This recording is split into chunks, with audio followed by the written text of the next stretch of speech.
Hey y'all, welcome back to a new episode of Horror Talks with Nisi and May. We took a week off, okay? It's okay, y'all. We took a week off.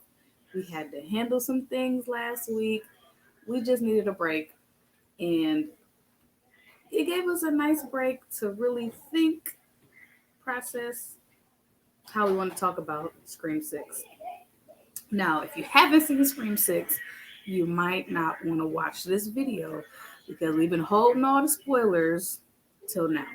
So we are about to spoil it as if we are about to discuss it and talk about this movie as if you have seen it, from beginning to end. So I just want to make that disclaimer.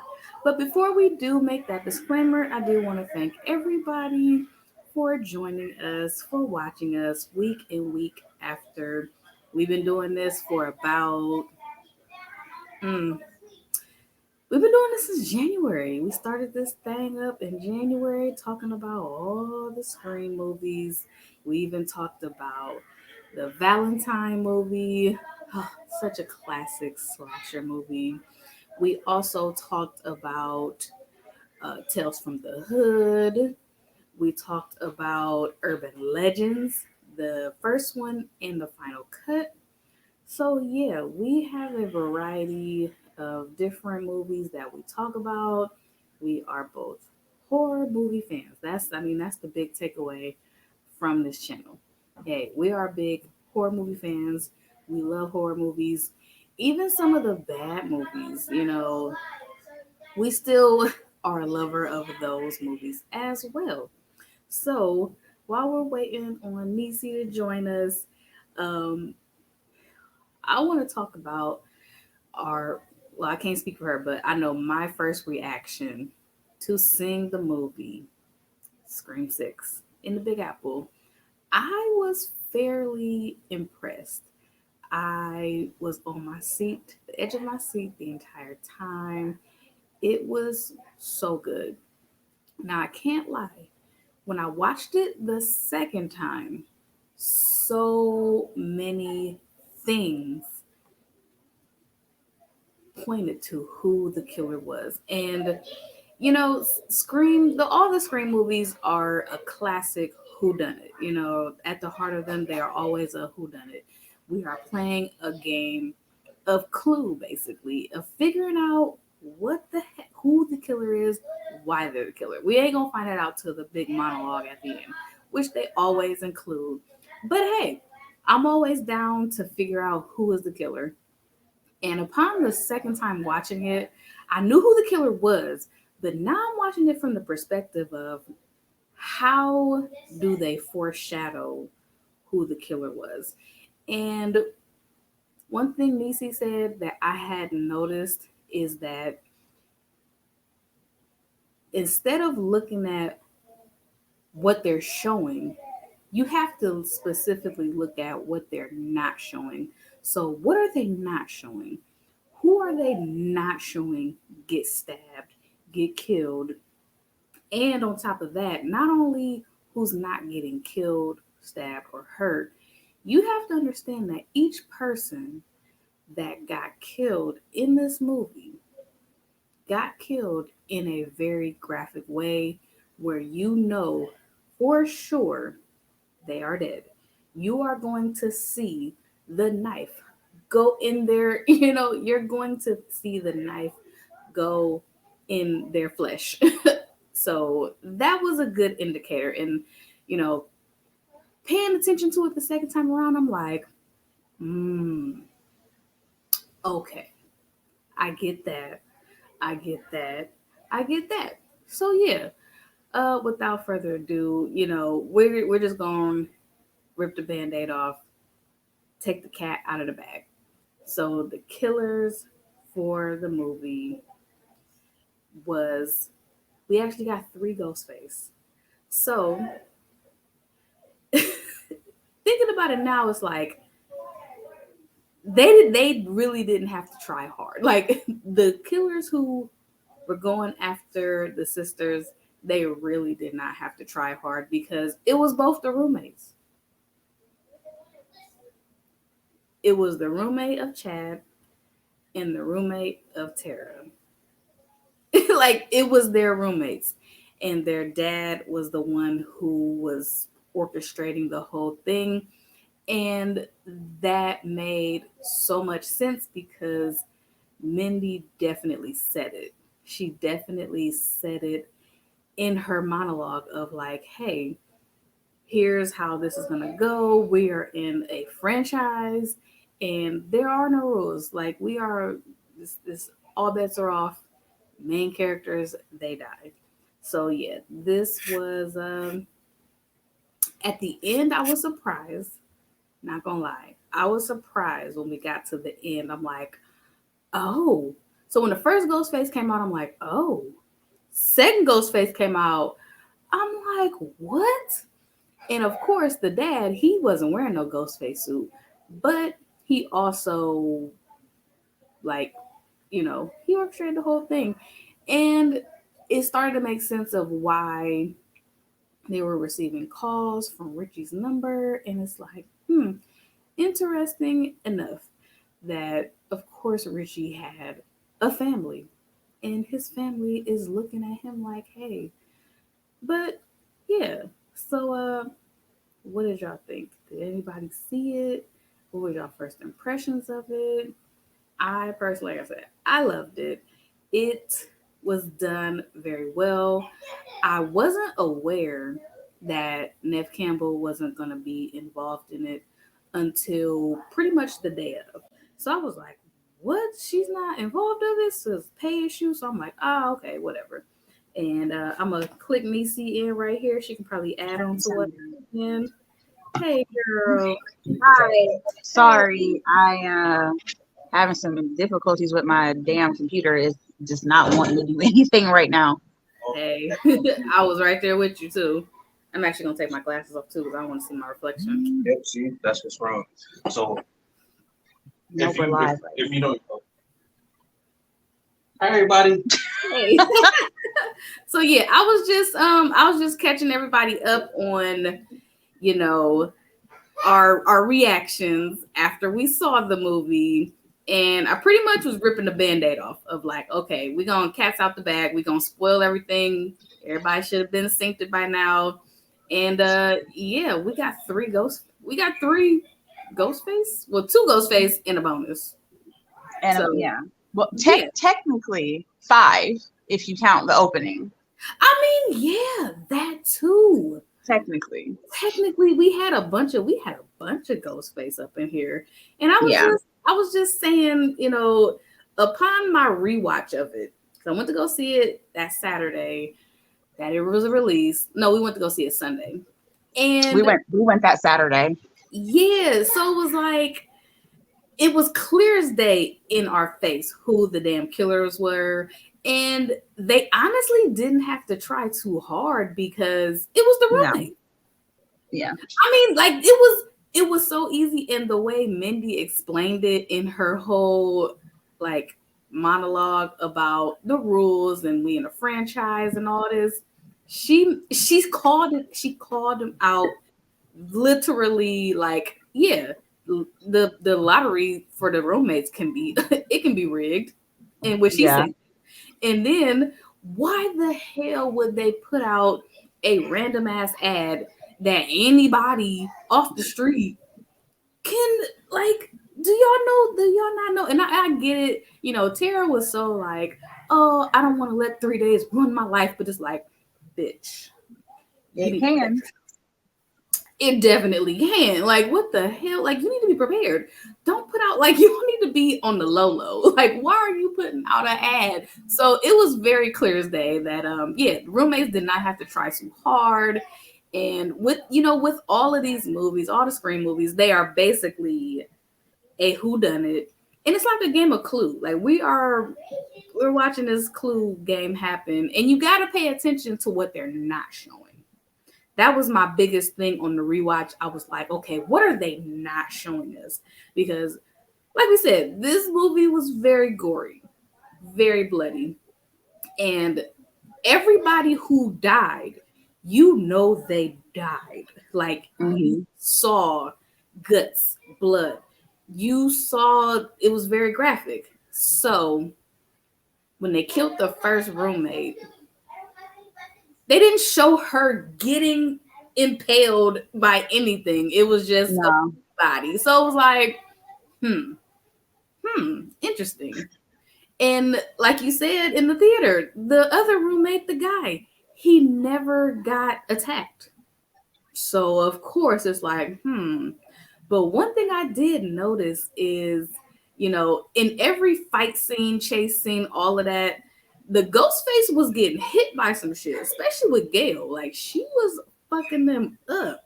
So I'm wondering, like, so they ain't have no type of no bruises, nothing on their face because they was taking some hits. Like, interesting. But enough of me rambling on. What is the thing when you rewatched it?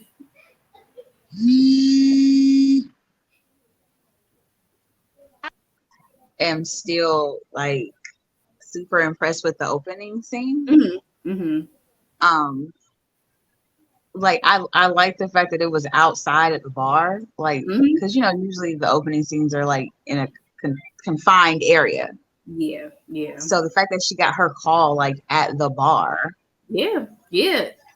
No rules were like. No rules. They had no rules with the opening scene. First of all, I enjoy Samara Weavy. Like I love Ready or Not. It's one of my favorite like recent horror-ish movies. And the fact that Radio Silence did that one, I was like, oh, that's how they got her. But the fact that she gets her call and she's talking about how you can tell the tropes of the time through the slasher movies. Like that was her specialty in her class. And she goes out into the alley. Like it was like, and when Ghostface says like you're a professor of modern slashers, but you went into an alley by yourself. Here you are. Like he didn't even have to really try hard to lure. Yeah, like the fact that she's on the phone with this guy that she's supposed to be hooking up with into the alley. Like, girl, he's a that nigga dead. Like he kept saying, like, can you wave your arms, blah blah. So it's like if you're doing all this and you don't see anybody there, right? Yep. Why are you believing what he's saying on the phone? Because you're seeing that there's nobody at the end of this alley. Right. But the Ghostface kill was great. And then like you're sitting there and then the mask comes off and you see who it is immediately. Which has never happened. Like never. Whoa, like mine was blown. Boom. We like 5 minutes in. Boom. Mind blown. Yeah, I was really like, are they taking this like in a direction where we know who the killer is, but no one else does? Yeah. And he changes his clothes and then he bumps in immediately into Tara and he's asking her about Sam if they're going to be at this party. And then when he gets in his house and he's talking to his roommate and we got the real Ghostface call, I was like, oh, this is great because they're coming after you. So you're not even a real Ghostface. You're just a film student who wants to finish Richie's work or whatever. So I love like the whole opening scene with like the killer getting the call from the real killer. And they had cameras in the house and all this shit. Do you know what I mean? And like just hearing this plan that they were going to execute. Yes. To kill Tara and Sam. And he was talking about how like, killing her was like it was like an animal and it was just flesh. Like he was like so into killing this professor. Yes. Because she gave him a C on his project. Right. That was wild. Yeah. I love them. They played Warmer and Colder. Yes. And when you realize that he's talking like he's saying that when he turns toward the fridge and he's like warmer and you're like, oh, he didn't put this man in the fridge. Yeah. And then you see the guy cut up in the fridge and Ghostface is like right behind him. Like I loved it. Yeah. It's probably one of my favorite opening scenes outside of the first one. Like that one definitely was like a really good one. Oh yeah, that one definitely left a stain on me. Like I'm not gonna ever forget that one. Like never. Ever. So yeah. Man, just a great opening scene. Like we go through all the emotions and then it's like all right, now what we about to do? If this is the opening scene, now what the hell are we about to do? What are we in for? And I love seeing Chad. I love seeing Tara. Y'all know I'm not a Mindy fan. Like I like her better in this movie. I'm still not a fan. Yeah. Yeah. So my favorite character in this movie is Chad, and then Tara, and then Sam. Like, and that was a hard ranking for me because I've been thinking about this all week. That was really hard for me to distinguish like who my favorite characters were. I love Tara. Tara did it for me. Like Sam stole the show, right? Like compared to the last movie, like Sam really like stepped her game up acting wise. Melissa Barrera really like she gave Sam some real like layers and feelings. She did. And emotions. Yeah. Because the first one I was just like, this girl can't act her way out of a wet paper bag. But this one, yeah, she got me. Yeah. But Tara just did this whole like metamorphosis into a real final girl because she didn't get that in the last movie. She was more of like the hospital victim. Right. So yeah, those are my favorite three characters. But yeah, just seeing them all together and how they're interacting and coexisting and how everybody's dealing with how they like Chad's just partying. Mindy is like, oh, this shit'll never happen to me again. And she says lightning can't strike twice to her girlfriend, which is what you would think. Like, this never happened to me again. Tara just doesn't care. She's gonna be like this shit didn't happen. And Sam is like taking care of everybody emotionally but herself. Oh yeah. Like she neglected herself like so much. And I feel like it was so heartbreaking because Tara is getting sloppy drunk and she's about to go upstairs with this guy to get some Fireball. And everybody's checking on her and she's like, no, I'm fine. I'm good. No. And Chad and the guy are about to get in a fight because Chad's like, she's not going anywhere with you. And then Sam shows up and like, so I'm going to tase you in the balls now. Because he put his hands on Tara. Right. That scene where Tara was like reading her for filth was so heartbreaking to watch because it was because she really like Sam didn't deserve that. She really was legit just looking out for her, and I was more so cringy of like when she was like, you were gonna be taken advantage of, and she's like, so, and I'm like, girl, so do you not so here's the thing. The mature Niecy can understand where Sam was coming from. Yeah. Because I understand. 19-year-old Niecy totally identifies with Tara. Yeah. Because I had a very overprotective, overbearing brother. Yeah. So I get the just let me live, let me fuck up my own life because you got to do what you wanted to do. I'm still young. Right. Leave me the hell alone. So I got where they were both coming from. Because Tara's like, look, I'm 19. If I want to go upstairs and suck some dick, that's my business. Like, and I get that. Oh yeah. But I guess that's still like even at 19, I still was that friend that's like, I'm like, no. We both were. We've both been that friend. But I understand from like the overprotective sibling. Yeah. Like you can't fart wrong because they're gonna tell you what to do. Exactly. Yeah. So I totally got where she was coming from. It was just like, ooh, you ain't have to do her like that in public. I know. That was in front of everybody, like, because she was like, okay, so what are you gonna do with your life? Okay, you came here and you're working shitty jobs to pay the rent, but then what? And she's like, I'm going to school and I'm gonna have a career. Right. What you gonna do? Exactly. And it's like it's true, but you didn't have to say it. Exactly. she definitely went there, and I was like, well, damn, did all this? Yeah. She was holding this in for a minute. Like this ain't just about the hookup about. She was like, you've been. I guarantee you that Tara thought her way out of dealing with Sam was going to New York, and Sam was like, I'm coming too, and there's nothing she can do about it. Yeah. So it all came out. It all came out that night. Yeah, like it was sad to watch both of them because I'm that person. Like I am Sam now as a mother with my own kids. Like I'm just trying to look out for you. I'm not trying to be overbearing. I know you have your own life, but just listen to me. And I've also been Tara. So yes. And I'm glad that throughout the whole thing, we see Tara kind of go through it because she's trying to ignore it. That was how she dealt with what happened. She ignored it. once she realized this shit is happening all over again, she's like, it just won't stop. You know what I'm saying? I'm glad that they got the conflict out of the way early so we could just see them like ride or die for each other. Mm-hmm, mm-hmm. You know, but it sucks. Like she's getting like chewed out by her baby sister for trying to protect her from something, and then she gets coke thrown on her by these conspiracy people. And you see, it's a whole subreddit and Facebook about Sam being the real killer, and people are attacking her, and she's been going through this since it happened. So her sister's been attacked. The man that she loved tried to kill her, and she was getting cheated on. She had to kill people, and she had to deal with her father being a serial killer. And on top of that, she's now being physically harmed in public and can't do shit about it. Right. And that's for all the people. I felt like that was a little bit of a dig for all the people who be like, just log off. It's just social media. It's not real life. Well, here you go. That shit means something in real life because people are crazy. People are crazy, and they actually believe.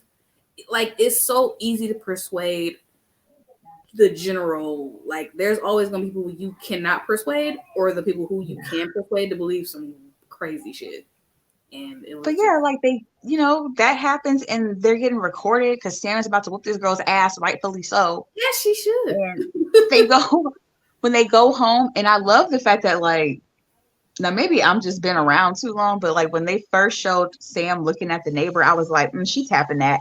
Like, no part of me was like, nah, she's too afraid to talk to him, or she don't want to do it. He was cute, so there was no way. Yeah, I mean the angle, the view of him was just so perfect. No shirt. Like, come on now. Like, you're not Alicia Keys just lusting after this man every day. Like no. You can kind of tell that he was like getting dressed in the window for her. For her, yes. They had a whole little secret system, like, a little code going on. So it was cute. Yeah. It was cute to see. Because even their roommate Quinn, when she was like, "You should go talk to him," and she's like, "I'm not ready for any more contact than this," and she's looking at him put on his clothes. I'm like, she didn't have that, but it was cute that, like, they're upstairs and Chad is talking to Tara, and they have their like almost kiss moment, which Quinn totally ruins. Yes, because she's a hater. And I like Chad and Tara together, actually. I really do. They work. They do. I was like, did I miss something in Scream 5 with them having a moment or something? Or is they just... No, it wasn't that. They've been friends for a long time. And I think that's one of those like survivor bonds, trauma bonds. Trauma bond, yeah.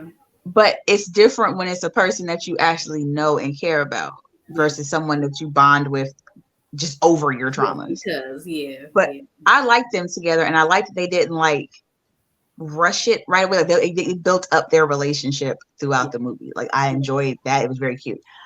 And then seeing Sam like sitting on the steps, and like old dude walks in and she just gets up and kisses him, and you're like,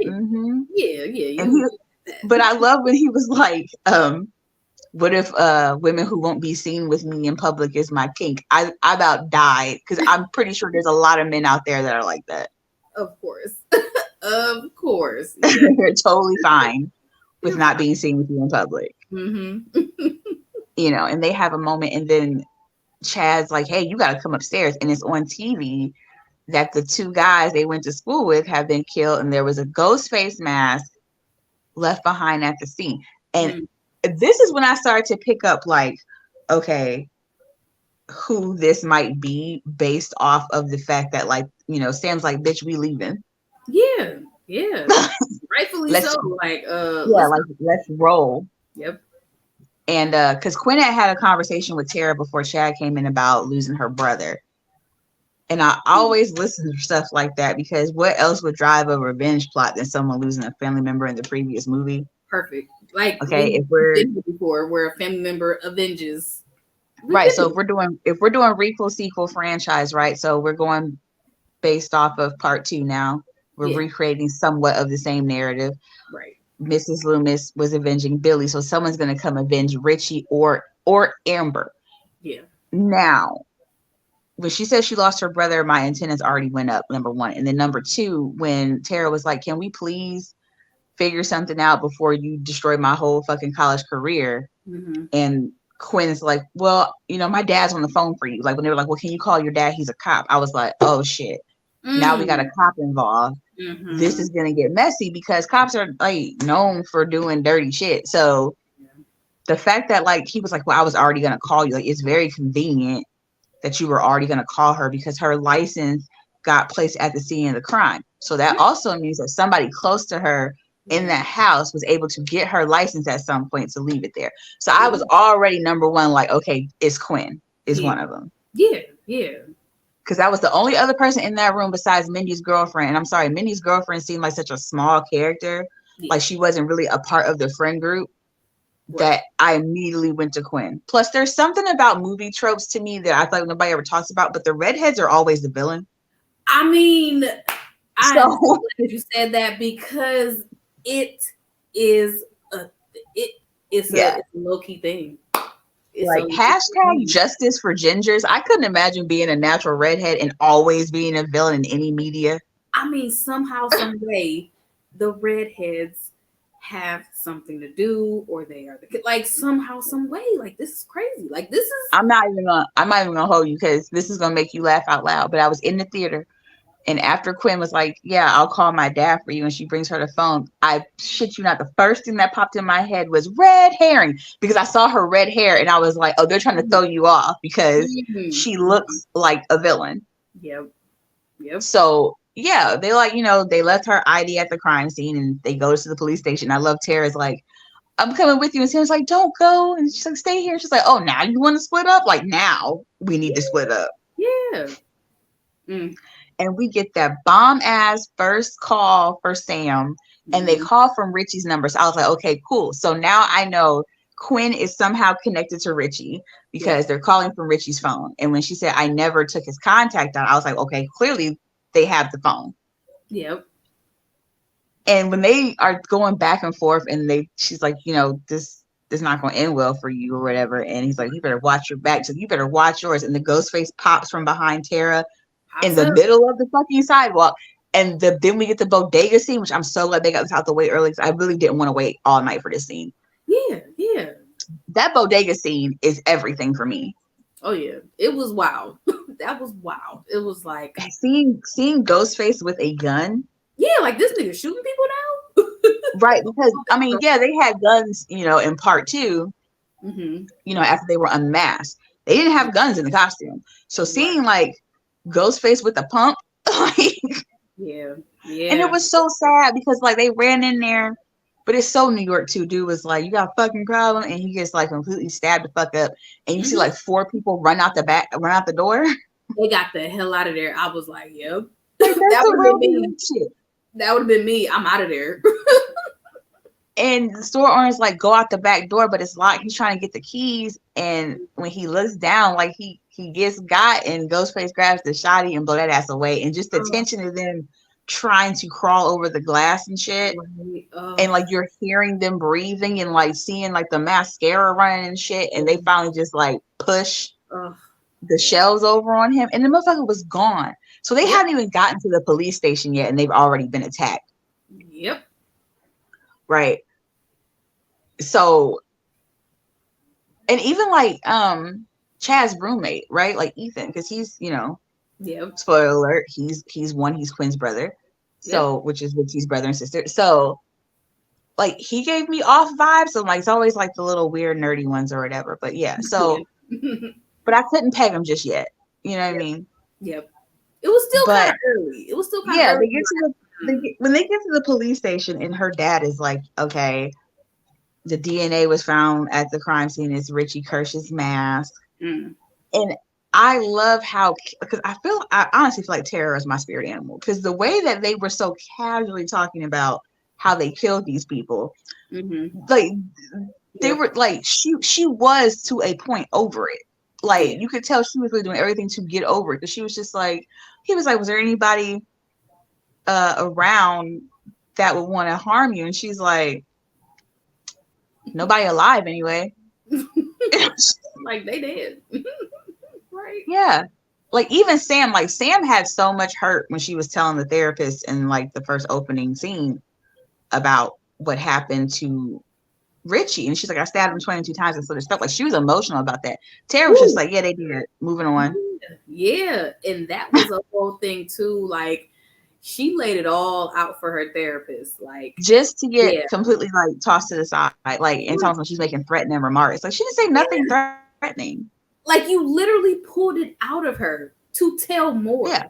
And when she tells you, my dad was a serial killer. Oh yeah, I stabbed this nigga 26 times for his throat. Like, Yeah. you wanted to hear, you said, I want details. And I kind of was looking at the therapist kind of crazy too. But then of course you gotta understand with these movies, it's never gonna be directly in your face, but it will be in your face. But I'm like, they wouldn't have this therapist, this old ass nigga. They would not have him be the killer as far as like it was just crazy to me how differently they viewed the situation. Like, Sam was like, this is something that I didn't want to do and I had to do. And Tara's just like, yeah, they had to die. Moving on. You know, and, right along. You know, and they're like, he's like, you know, do you have alibis? And he shows her the video of her cursing out the girl in the street, which looks terrible. And then she's like, yeah, I was, you know, at my therapist, you can check. And then I went to the party to find Tara where I tased the guy. And he just looks at her and she's like, totally unrelated. Right. It's looking like, okay, girl, you sure? And then like Kirby shows up, which I have seen so much hatred of how they handled Kirby. And I thought they did it as best as possible, because how do you bring a character back like that perfectly? You can't. But I feel like what they did with her character made a lot of sense. Yeah. It made a lot of sense that her and Sam would have been in the same school, right? And I liked how Kirby is the new Gale. Okay. Because she kind of walked in and was like, yeah, this is what it is. This is what's happening. I'll show you mine. You show me. We're going to get to the bottom of it. Like, she was so assertive, but she wasn't rude. Yeah. But very assertive. Like, I liked how she was just like about her business. Like, even when she like had the whole chart up and was breaking down, because you find out the mask at the bodega that was left was Jill Roberts, right? So that's, you know, her Ghostface. Yep. And she had like the whole chart spread out. Yep. Part 4, like we was going backwards. Like, okay, part 5, part 4. Yep. And then they got to Roman or whatever. And she's like, I love when she's like, yes, and he's the only Ghostface that had the balls to do it on his own. Points for that. I was dying. But yeah, I like how they brought her in a way. Like, yes, is it far-fetched that she's an FBI investigator? Not really. I mean, you can if you want, but I mean, it happens. People go get in the FBI. I don't know how things work like that. How fast? What's the track of you like going? Well, she's 30, so if she went to the police academy, that would line up.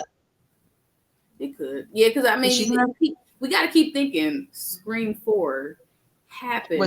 2011. Yeah, like that's over 10 years ago. So I mean, a career. So yeah, I mean, yeah, we could buy that. Yeah. Yeah, it was hard seeing Hayden Panettiere be older, because then I have to feel like I'm older, because you know we grew up with her. I know. So seeing her look mature was a little hard for me. She was looking a little older in the face. Yeah, it was a little hard for me because we grew up with her. Like, so. But I like the character. I like the bob. I like the outfit. Like, I like that she was just about her shit. And he instantly is like, you know, you guys can't leave town. And Sam's like, fuck you, we're leaving. Yeah. And Kirby's like, yeah, unfortunately, like, we can't let you go, but I'm here. Like, I got you. And when he's like, you need to look into Kirby Reed, I'm just like, something a little sus about that. Right? If this is her specialty, you would want her around on the case. But when they leave and they get swarmed by the reporters, and then we get Gale pops wherever there's tea. Wherever there is tea, Gale pops the hell up, baby. When I'm telling you, when oh my god, Sam almost punched her and that bitch went, and then she was like, I learned. I guess she thought I didn't learn something. And Tara hits her with that hard ass right. I mean, she knocked the lipstick off of this bitch with her little ass. Ooh, she has some power in that. She has some power in that little fist. Like Tara is the epitome of I can talk shit about my siblings all I want to, but you better not talk shit about my siblings. Yeah. Because she knocked that bitch out for Sam because she called her delusional and unstable and all this shit. Yeah. And she was like, that's just, creative writing. She's like, it's literally a quote. Literally, bitch. So we learn at this point, that after the second round of Woodsboro, I'm not going to write any more books. I'm not going to write any more books, guys. Yeah, like she I love how she said, like, you got to move with the times. Everything's about a mini series or something, a limited series. Right, when they were like, you couldn't sell the rights to the movies, and she was like, well, no. It's about the times. Everybody wants a crime documentary drama now. Yep, and I said, she ain't lying. She is not lying. Like, she was so, I'm not going to write a book just for her. And then she was like, and you wrote another book. And you still wrote another book, bitch. You have me losing in the theater when you said that shit out loud. Yes. Like, like, Gail is not turning down the story, baby. Y'all just figuring it out. We already know. She literally used the same line from Scream Woman. She was like, well, somebody was going to write a book about it. It's like, bitch, you've been doing this for 30 years. Like, come on. Somebody was going to write a book. And she said, why not me? She clout chasing. Okay. She will not let, you got to love Gail though. You got to just understand. That's what she going to do. Gail is the epitome of if a person shows you who they are. I mean, period. She's not hiding it. She is not at all. Yeah. But I love when she's like, I just want to help. And Tara's just like, you're just mad because if Ghostface goes away, then you're going to fade away too. And was she lying about that? Because Gail ain't have shit to say. We already know Gail was thirsty for a story. Because, I mean, literally at this point, her and Dewey were already done. But she still had love for him. But now he did. So it's like she's going back to the cold, heartless bitch that she's always. Yeah. So okay. That was literally her entire heart. Yep. So. Yep. Ooh. But then when they, get back to the apartment or whatever, and they're about to have dinner, and you see Tara and Chad flirting with each other. Yeah. Super cute. And Mindy's like, well, y'all just kiss already?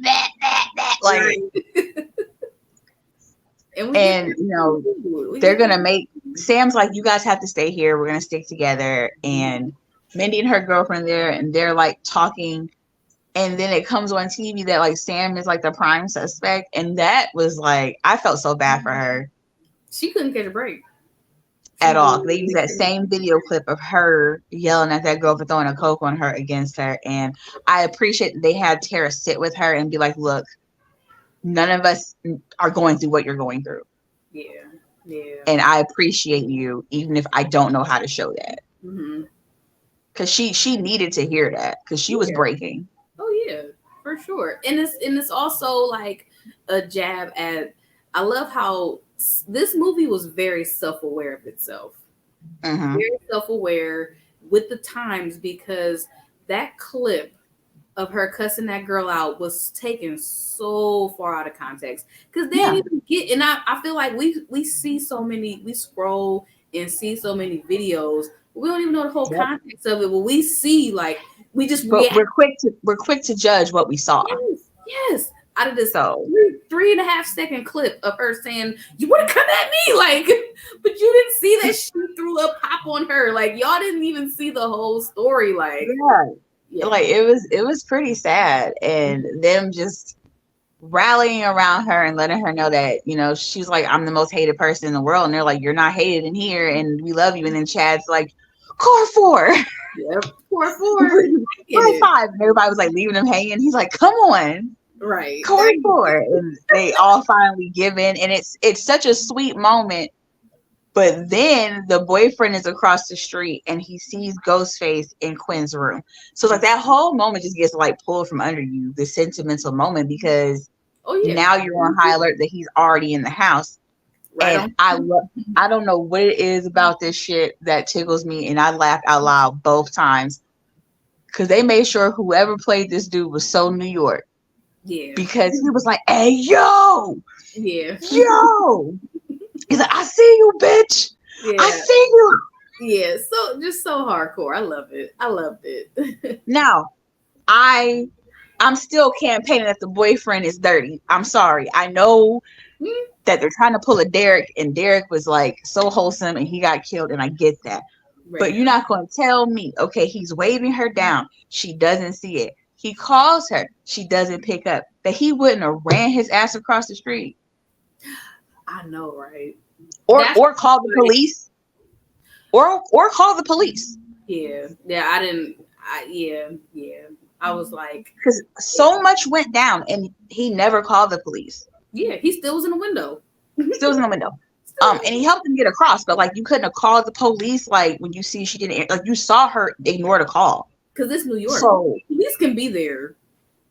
I'm assuming some pretty fast, you but know. yeah, like they all get this like ping on their phone, and it's a picture of Quinn and Ghostface. Well, first of all, Ghostface is standing over her while she's on the phone, and whatever dude she's banging, because we've established that she's a slutty girl. I really hate that they put that on her. Like they could have done without the slutty roommate. No, but they're going through tropes, right? Which is like the slutty girls always get killed. They're never the killer. Yeah.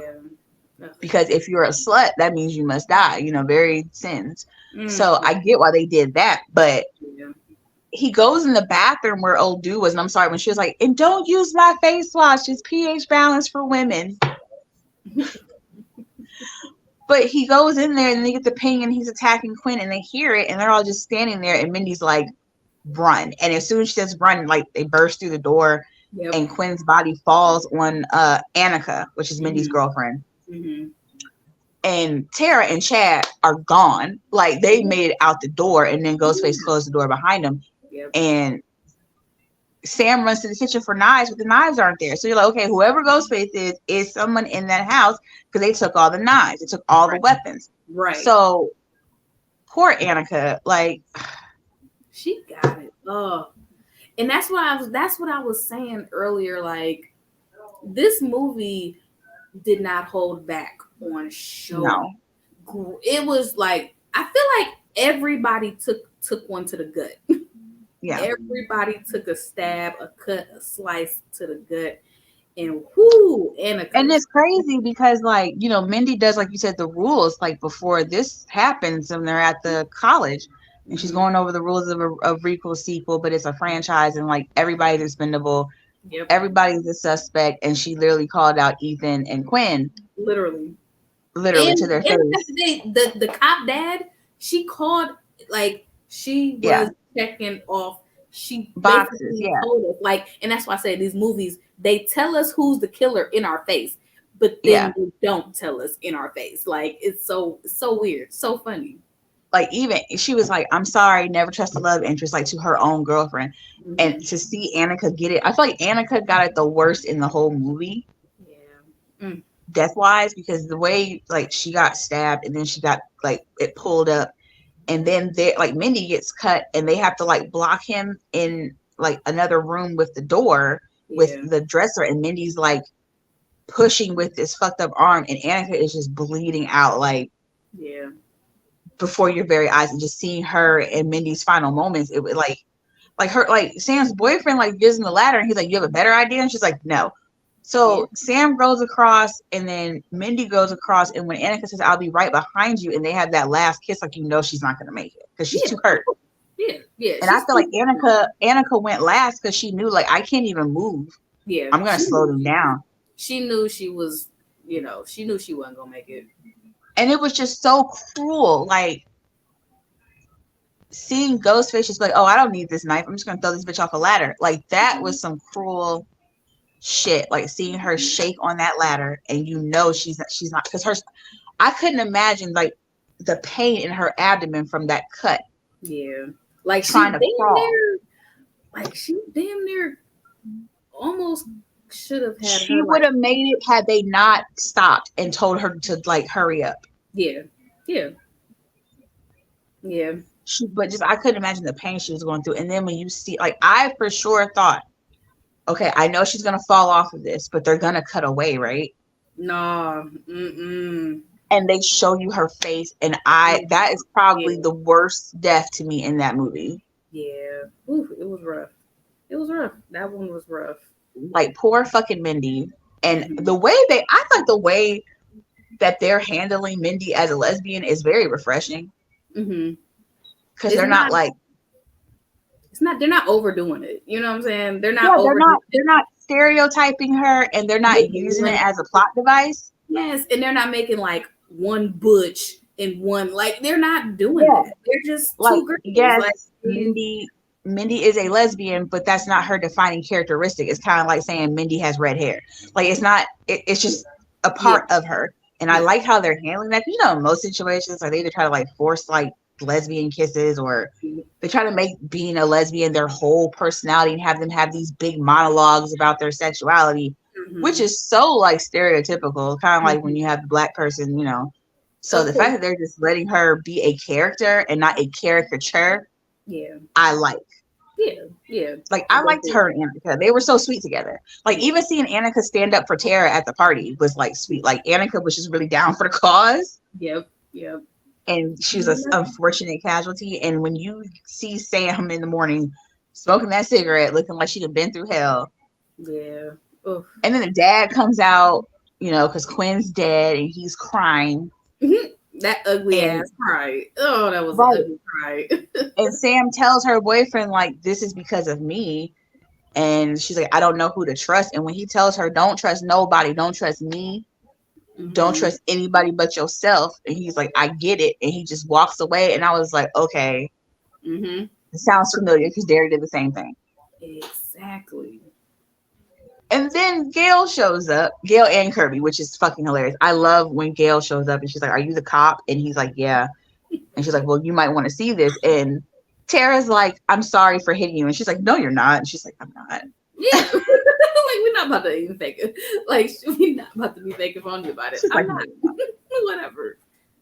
And then Kirby shows up and Gail's like, what are you doing here? She's like, Kirby's in the FBI. And she's like, what? She's a child. She's like, I'm 30. That's just because Gail was old as fuck. Like, Gail, you the one that's old. This girl done grew up. You are old. Yes, girl, accept it. You are old. Yes. And Gail takes them to the shrine because she did some investigative journalism. And Kirby's like, I've been researching these guys, the two campus kids who were trying to be Ghostbusters. Like, I've been researching them for like months and nothing turned up. And we finally get to the shrine. And I think this is probably one of the most beautiful set pieces in a horror movie. Especially a remake, to see everything from the past. They could have made some money off that if they actually like charged admission. Like, that should have been an attraction. It really should have. I would have went to see that. Yes. I mean, and you see like every victim and every killer's memorabilia. And when Mindy and like Chad walk in, and she's like, "This is Uncle Randy's." Like, this is Uncle Randy's shirt. Yep. And Kirby sees the knife that she was stabbed with. And all the drawings and everything. And then you see like Dewey's frame, and oh, poor Gail, seeing Dewey's frame with all of his stuff in it and the knives that killed him. Like, it was ridiculous. And then you see all of the costumes lined up. And I love when they're like, how does someone get a hold of all this? And Gail was like, well, cops like money. And then I was like, it's the cop, right? That was I was like, okay. I was like, I got two. And I was like, but there has to be a third one because this is like an up the ante situation. Yeah. So I had my two by the shrine. And seeing Sam have an hallucination, like we just, they're not letting it go. We're not gonna let it go. Like, they're going to make fetch happen whether we like it or not. Gretchen Wieners. Like, just let it go. It's not going to happen. We are not going to be happy with this. Right. They just would not. They just won't let Billy Loomis die. Like, I get it. You probably fucked up a check on Skeet Ulrich, and y'all gonna make sure y'all use that nigga for everything he worked. I get it. Yeah. He was here for a check. That's why I was like, can he just be like a voiceover? Especially when she was like, the meds are making me not see things I shouldn't see in the beginning. So now they've popped up again. Like, so are her hallucinations in proximity to something close to Billy because she had them? in Woodsboro. Yeah. And now she having them again when she sees his Ghostface costume. So it's like, does she have to be in proximity of something Billy to have a hallucination? Yeah. Yeah. Right? Yeah. But seeing her touch the glass and like revel in it, I was like, oh, this bitch about to be Looney Tunes. And the fact that Tara catches her every time, and she's like, what the fuck are you doing? Like, what is wrong? Snap out of it. Like, snap out of it. Yeah, like, girl, bye. She be into And she's like, you know, Tara's like, I don't want to be a part of this. I don't want nothing to do with this. And Sam's like, because of me. Yeah. And she storms off. And then like Gail and Sam have a nice moment where they talk about Sam's mom. Yeah. And Sam's like, yeah, she cut me off because I told Tara about my dad. So Tara cut her off. So now it's just us.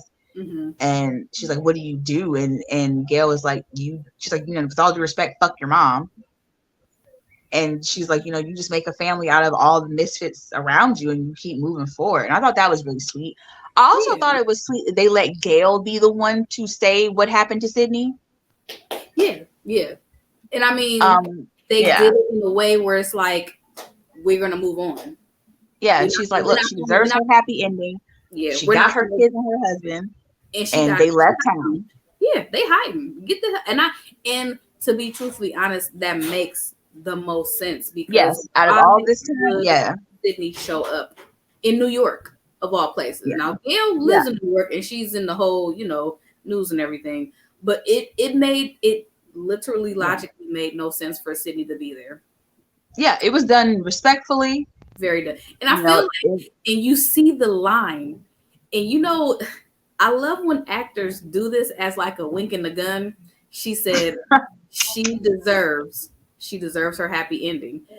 That was Courtney Cox talking to Neve Campbell. Like that was her saying she deserves to be happy. And I loved it. I was like, yes. Yep. Absolutely. She was talking to the fans, to everybody who's got anything negative to say about Neve.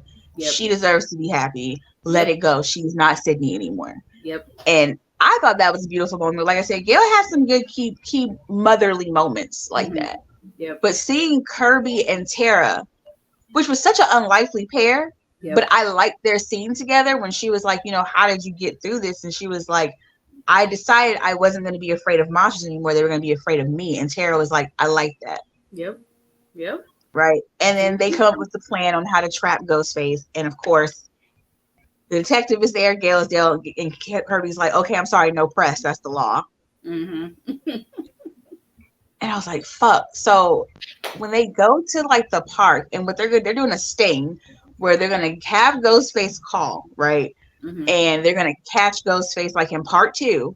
They're going to try and run and catch Ghostface on the phone. And Mindy even was like, this is exactly how my uncle died, in a van on the phone with Ghostface. And Kirby was like, yeah, Kirby was like, huh. Yeah.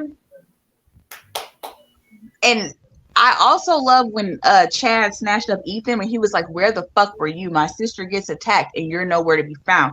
And that's when he was on my radar because I was like, wow, he has been gone for a minute. Right? Where were you at? Because they didn't. That's when you got to pay attention to what they're not showing. They never showed this man. I swear I was here. I was like, Econ. Yeah. Econ, get out of here. They would have shown it. Mindy was like, get your Ghostface ass out of here, Ghostface. I hollered. Because she wasn't wrong. And that's the thing, is like, she was not wrong at all. I promise you, I don't know what happened in that writer's room or if what's her name? Jasmine Savoy Brown, who plays Mindy, was like, look, we have to blacken her up a little bit. But like Mindy stepped into like, I'm a full-fledged sister in this movie because she was saying everything a black woman was saying. Yep. Like, get your Ghostface ass out of here, Ghostface. And the looks, because she hated Ethan's gut, and the looks that she would give this man were so like, just my Negro soul dance. But she was just like, like when she jumped at him, because he was looking at her, she was like, oh my gosh, yes. And I mean, she was pulling all the face. Yeah. But no, they're in the back of it trying to catch Ghostface. And I was just like, so how are y'all not putting 2 and 2 together? That is this dude, because he's the one with the plan. He came up with the plan. to catch Ghostface, right? Mhm. But of course, they're under the idea that Quinn is still dead because we haven't seen her. Yep. And I've said this a million times. Until you show me a body in a body bag in a Scream movie, they are alive. Yeah. Absolutely. Okay. Absolutely. So, because we just saw her bloody and fall over. We never saw the body again. We didn't see a body bag. We only got confirmation from her father. We didn't see her get stabbed. We didn't see anything. We literally just saw a bloody body thrust out the room. We didn't even know if that really could have been her. Like, we don't know. Right. We just see a red hair, like bloody. And, you know, in the rush, everybody's running. So they're not going to check her pulse, look at her injuries. And no, I definitely knew, because when Ghostface calls and like knows the whole plan, who else could have told him? Mm-hmm. Right? And they're tracking the call, and Kirby's like, okay, I got the call, and it's the Upper West Side, and Tara's like on 96, and they realize that it's Gail's apartment. And the fact that Tara had enough sense to steal a cop car was not on his bingo card. Yes. At all. He was not happy, because he's sitting there arguing with Sam, and Tara just pulled up and was like, get in the car. Yep. You can't steal a cop car. And they closed the door, and Sam was like, are we gonna use the siren? And Tara was like, you think I'm gonna steal a cop car and we don't use the siren? Right. I love them as sisters, because that's just how siblings are. Like that is some dumb shit that I would say, like, oh, you think I'm gonna steal a car and we not gonna use the siren? Exactly. And that wasn't part of his plan. You know, that was not part of it. He did not have that on his bingo card. But seeing we finally get the Gail phone call, which is amazing. Like, that's probably one of the more intense calls. Yeah. And he said, you've never gotten a call. Mm-hmm. You've never gotten a call, Gail. This is our first. And that's what I mean. It's like, how would Ghostface know this? This Ghostface has to have access to all of this information. Yep. And a 19-year-old girl and a 19 or 18-year-old boy are not going to have this type of leeway to get this information. Right. And I know it's not Kirby, because Kirby's not like that. This conspiracy online that one of the characters is going to turn evil is such bullshit to me. The survivors, like, can we let that shit die? Yeah. And the fact that he even brings it up to Gail and was like, you would have made a great Ghostface. You finally snapping would have been a twist nobody saw coming. I was like, thank you. I'm glad y'all are acknowledging the dumb shit people say about these movies. Online. Yeah. Because that would make no sense. This movie was so self-aware of itself. It knew, like, survivors of traumatic events may do a lot of harm or self-harm, but the idea that they're going to go through all of this, especially Gail or Kirby, and then put the costume on themselves makes absolutely no sense. Right. This late in the game, they're going to snap. This late in the game, they're going to snap. Come on now. But yes, and can we talk about Gail with the brother? Her boyfriend's giving her a drink, and it's a whole brother. Chocolate. Okay, chocolate. Gail wanted a little swirl. She wanted a little swirl. I'm like, okay, Gail. Okay. Oh, Gail was like, all right, I gave my heart to Dewey, and I'm about to have some fun. There you go. Because, I mean, once you go black, you know what they say. And he was a little tender for her age. He was a little tenderoni. He looked young, too. So I was like, okay. But then I'm like, why couldn't he call the police? Like, right then and there. Why you gotta go? You have a phone in your hand. Like, you have a phone in your hand. Yeah, just hang up and call the police. Boom. Call the police. Why you gotta go to the other room to get the phone? Everybody has their phone on them. What kills me is the fact that, like, he was like, they say they're the killer, and I'm just like, so you're just gonna give her the phone. Yeah. Do you know this woman? What she been through? But yes, hearing them have that dialogue back and forth, and just seeing the guy in the background getting fucked up, right? And when he hits that nerve about Dewey, I was like, you are an evil person. He's like, oh, isn't it so sad you couldn't be there? And his last one was to comfort him. And it's like, ooh. That was a low blow. But in this movie as well, they made Gail stupid. I mean, let's just call it what it is, because Gail is running through the house. She's getting away from Ghostface. And for her age, she was giving Ghostface the business in this movie. Yeah. Throwing shit, mopping him up. Yeah. Hit him with a vase. Like, Yeah. She was not playing. So She knew the layout of her apartment very well. Mm-hmm. And she goes to get the gun. She unloads in the door. And you are literally in the safest part of your home with a weapon and a phone. Mm-hmm. Why do you need to leave? Think about this. You are in a closet with no other entry points but the one you're shooting at. Right. Then you waste. And you have a phone. You're shooting blindly into a door. You don't even know if someone's there. You've been through this. So they would literally have to break the door down to kill her. Yeah. And by then, boom, boom, boom, you can shoot them. But they made Gail go open the door. Gail would never open the door. Right. They're never in the history of these Scream movies has Gail ever done anything but get the fuck out of Dodge. Gail always gets caught by the killer and walks somewhere. Yep. Right? Gail has never walked to look for the killer. Gail has always been like, I'm getting the fuck out of here. You should come with. Yeah. Let's go. It's usually her and Dewey. Usually her and Dewey are like, or her and Sid. Let's go. Yeah. This one, yeah. Mm-mm. So that part is where it kind of lost me on her storylines. Like, this is not something, like, I feel like as good as Radio Silence is with their new characters, I feel like there are just some conveniences that they take with the legacy characters that just would never happen in this universe. Yeah. Yeah. Right. Now, Gail star 69 in that ass, definitely something Gail would do. Oh, yeah. That shit was funny. They're talking all that shit, and she literally opens the door and she's walking around. And then she was like, hold, please. And they're like, what? And she like starts it, and then you hear the ringing. Right. Yeah. Why would you go close to the door then if you hear so you hear where it's coming from? So it was just those type of decisions. I'm like, that's not a Gail Weathers thing to do. Gail would have sat there and waited for them to do something. Yep. Wait them out. Or at least wait for the police. Because at this Gail point, had one of like the most epic chase scenes in part 2 at the college. And Gail waited that shit out until they left. Yeah. Before she left that area because they couldn't get in, remember? Yeah. Then she left and it happened to be Debbie Salt. Yeah. Part 1, she just kept getting knocked out. Mm-hmm. Mm-hmm. Part 3, she just kept getting like stuck with Dewey or Jennifer Jolie. Like it was never she went looking for it. It just happened to find her. Right. Yep. But the fact that Gail was really fighting back was I think they did I feel like we're not going to see Gail anymore. So this is a good send off for her. I feel like it too. I feel like it too. I thought, I was saying from jump, Gail ain't going to make it. Gail ain't going to make it. And that final like pierce of the. Yeah, with the shards of glass. Yeah, that final one, I was like, that's going to do it. Because it seemed like in her face. Yeah, she was like, slipping away. She was slipping away, but she was like, I'm going to fight this. You know what I'm saying? So it was like. And then Sam and Tara show up and unload the clip. Yeah.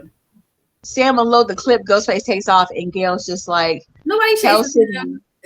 Nobody in any of these movies, they never chase the Ghostface. They always check on the person who is, laying on the ground or something. They like this. I'm saying there's like 2 of y'all. Tara could have stayed there, and you could have chased this nigga down and shot him. Yeah, he wouldn't have got he wouldn't have got out of my sight. You hear me? But seeing Sam have like a full breakdown over Gail, like you can tell she's just like so traumatized, and she took that shit very hard. Seeing Gail like that, and she was like, "Just tell Sydney that he didn't get me." Yep. Another little message to Nev Campbell. I feel like that was another message, like he didn't get me. You know what I'm saying? Like, and she passes out, and you really think Gail is dead. Like, I think it would have been better if they just left her dead. I think so too. I honestly think so too. Like, let's do away with the legacy characters once and for all. Especially now that she's executive producing. Yep. She doesn't need to be in the movies anymore. But I still think it was cute. Like, she has a faint pulse. But seeing Sam like lose her shit about Gail dying was like, damn, And Sam is outside. Her boyfriend's there. Minnie's there. Chad's there. And Tara's there. Ethan's there. And she's just like, why don't we just give him what he wants? Yeah, because Chad was like, you coming with me. You not like, I gotta watch you. Yeah. And she's like, I should just give myself up. And Tara's like, no, you take care of all of us, and now we're gonna protect you. Yeah. And he's like, Chad was like, Core 4, and her boyfriend was like, what? He was like, it's something that has nothing to do with you. Like, you're not a part of this. You're not a part of this. It's kind of just so they come up with a plan. They call the detective on, like, you know, they're gonna set up Ghostface. Mm-hmm. They call Kirby, and they have to take the subway to get across town. Mm. And as soon as Mindy got split up from the group with Ethan, I was like, oh, she's fucked. Yeah. Because he was watching her like he had a whole heart on. Mm-hmm. He kept following her through that train, and she kept doing to him.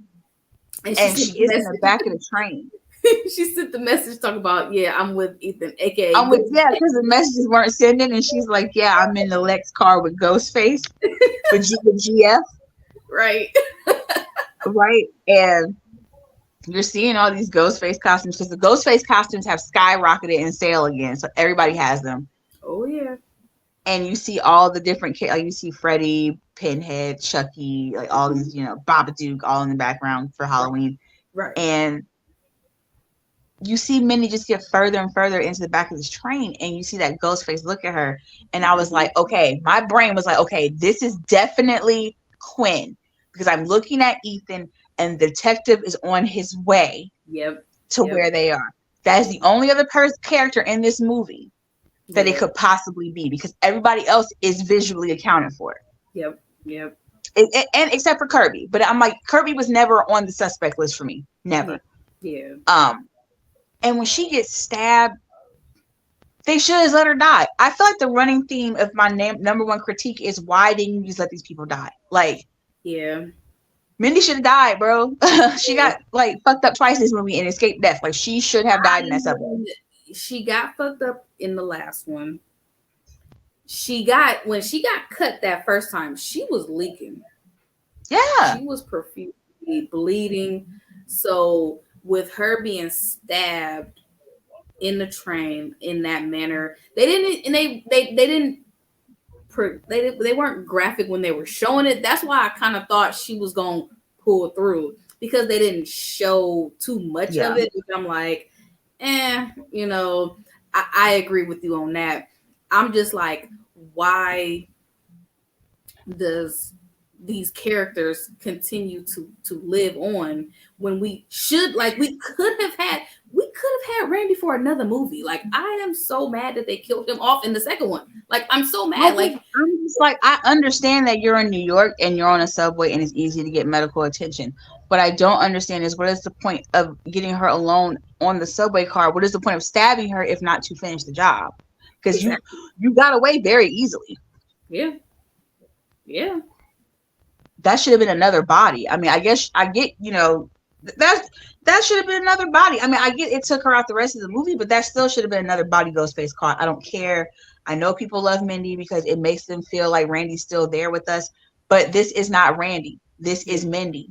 Yeah. And Mindy, to me, isn't strong enough. Just because Mindy is spouting out rules and is Randy's niece, doesn't replace that feeling for me, and it doesn't make her a character that I feel like needs to continue in the franchise, especially when she got attacked like that. She could have died. Yeah, because if that's the case, Randy should be a legacy character. That's all I'm saying. I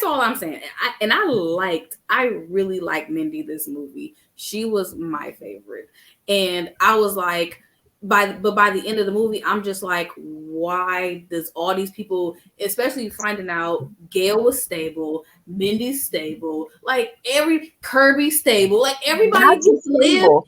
Mindy's up walking around. Exactly. Like, right. Just had a little on her stomach. I'm like, so how far? So did she get stabbed? Like, because I know the anatomy of the body, and I know you got some pretty important. As sharp as those buck knives are, part of her intestines should have been hanging out at some point in this movie. I mean, a kidney, intestines, something. You're gonna hit an artery. Like, it's a lot of shit in your gut. You're not gonna be walking around 5 hours later. Right. Not at all. Not But in the words of Jocelyn Hernandez, when we got to that point, I was just like, "Oh, why is you here? Like, can we just let it go?" right. Like y'all got us hanging on the thread of like, is they dead? Is they dead? Just for them to live and pull through. And it's like, I'm tired of y'all playing these games with me because y'all ain't have no problem killing off. Y'all ain't have The original. The original. I just feel like they are trying to make amends with the Scream fans with Mindy. Man. And I'm one of those. I'm one of those Scream fans that isn't blinded by nostalgia. Right. Let her go. Let it go. So to me, she's not Randy. You cannot replace that character for me. And you can just let her, like, I get that she has his quirks and mannerisms, but she's still just his niece. It wasn't like that was his daughter. Right. Right. Like, she's not going to be Randy to a T. And I feel like they're trying to put a square peg in a round hole. And I just need her to go. Let it go. I really feel like, yeah, that could have been another body too. That could have been another body. Because that's one thing that I personally love about the Scream movies is that not everybody is gonna live.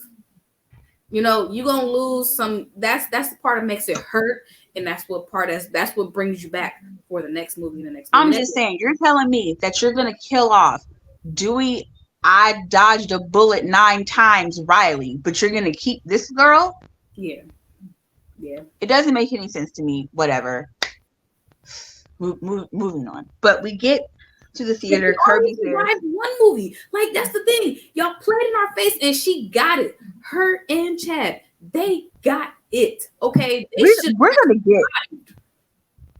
get to Chad.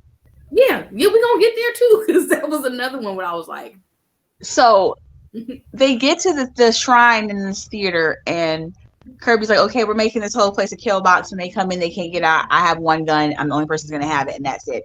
Right. And they're walking around. Tara and Chad go off to be cute, and Sam's looking around at her dad's costume, and he's just like, use your brain. You know this place isn't safe. Get this knife and clear it yourself. And she grabs the knife. He's like, that's my favorite. And she goes walking around, and she gets a call from the detective that Kirby got fired from the FBI and that she's Ghostface. And I'm like, if this ain't some bullshit, right? There ain't no way. They would never tell us. They would never tell us that about. If Kirby was the killer, they would never tell us like that. Too easy. No. Mm-mm. Like he literally tried to pull the calls are coming from upstairs shit on us. It's like, that's not how this works. Yeah. And we see Chad and Tara being cute. And I think that was like the saddest part, was like they really were like kissing and like getting into it, and she got stabbed in the back. I know. Oh. But can we talk about fucking Chad? I drank my milk Meeks because he was throwing them bows. Yeah. Ghostface was getting his ass whooped by Chad. Handed to him. Ghostface was getting his ass handed to him. Like, he was throwing them club punches, and they was landing.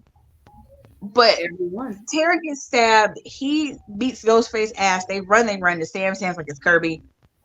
They can't get out. Right? And Ghostface shows up. They run through this hall. Ghostface gets hit with Kenny's camera from part 1. They go through this corridor. They end up back in the same place they ran from. And then you see 2 Ghostface, which is so crazy that they're like just taking bits and pieces of unused scripts. Yep. With the 2 Ghostface on camera. And when I tell you, I about cried seeing Chad get stabbed like that, because he was looking them dead in the eye, and you could tell like his whole face was saying, I love you. Yeah. I'm doing this for you. Like, go. Like, this is your chance to run. And he ate them shits. He didn't scream. He didn't cry. Man. He just took it. He got stabbed up too in the last one as well.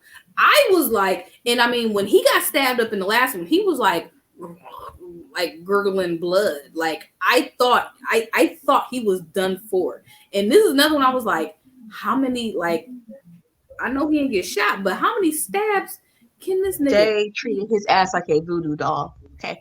Yes.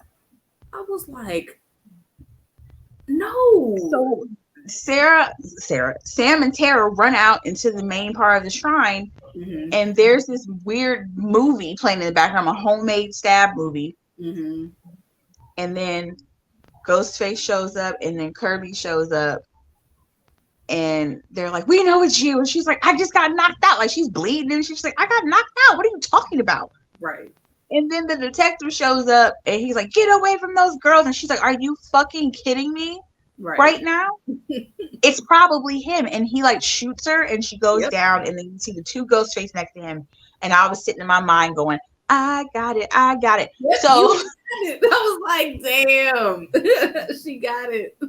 I got it. So the first one gets unmasked and it's Ethan. And he's like, yeah, Mindy was right. It was really easy to rig the lottery. I just had to like be roommates with this alpha male asshole or whatever. And they're like, and when Sam says Mindy, I was like, bitch, you know this is not Mindy.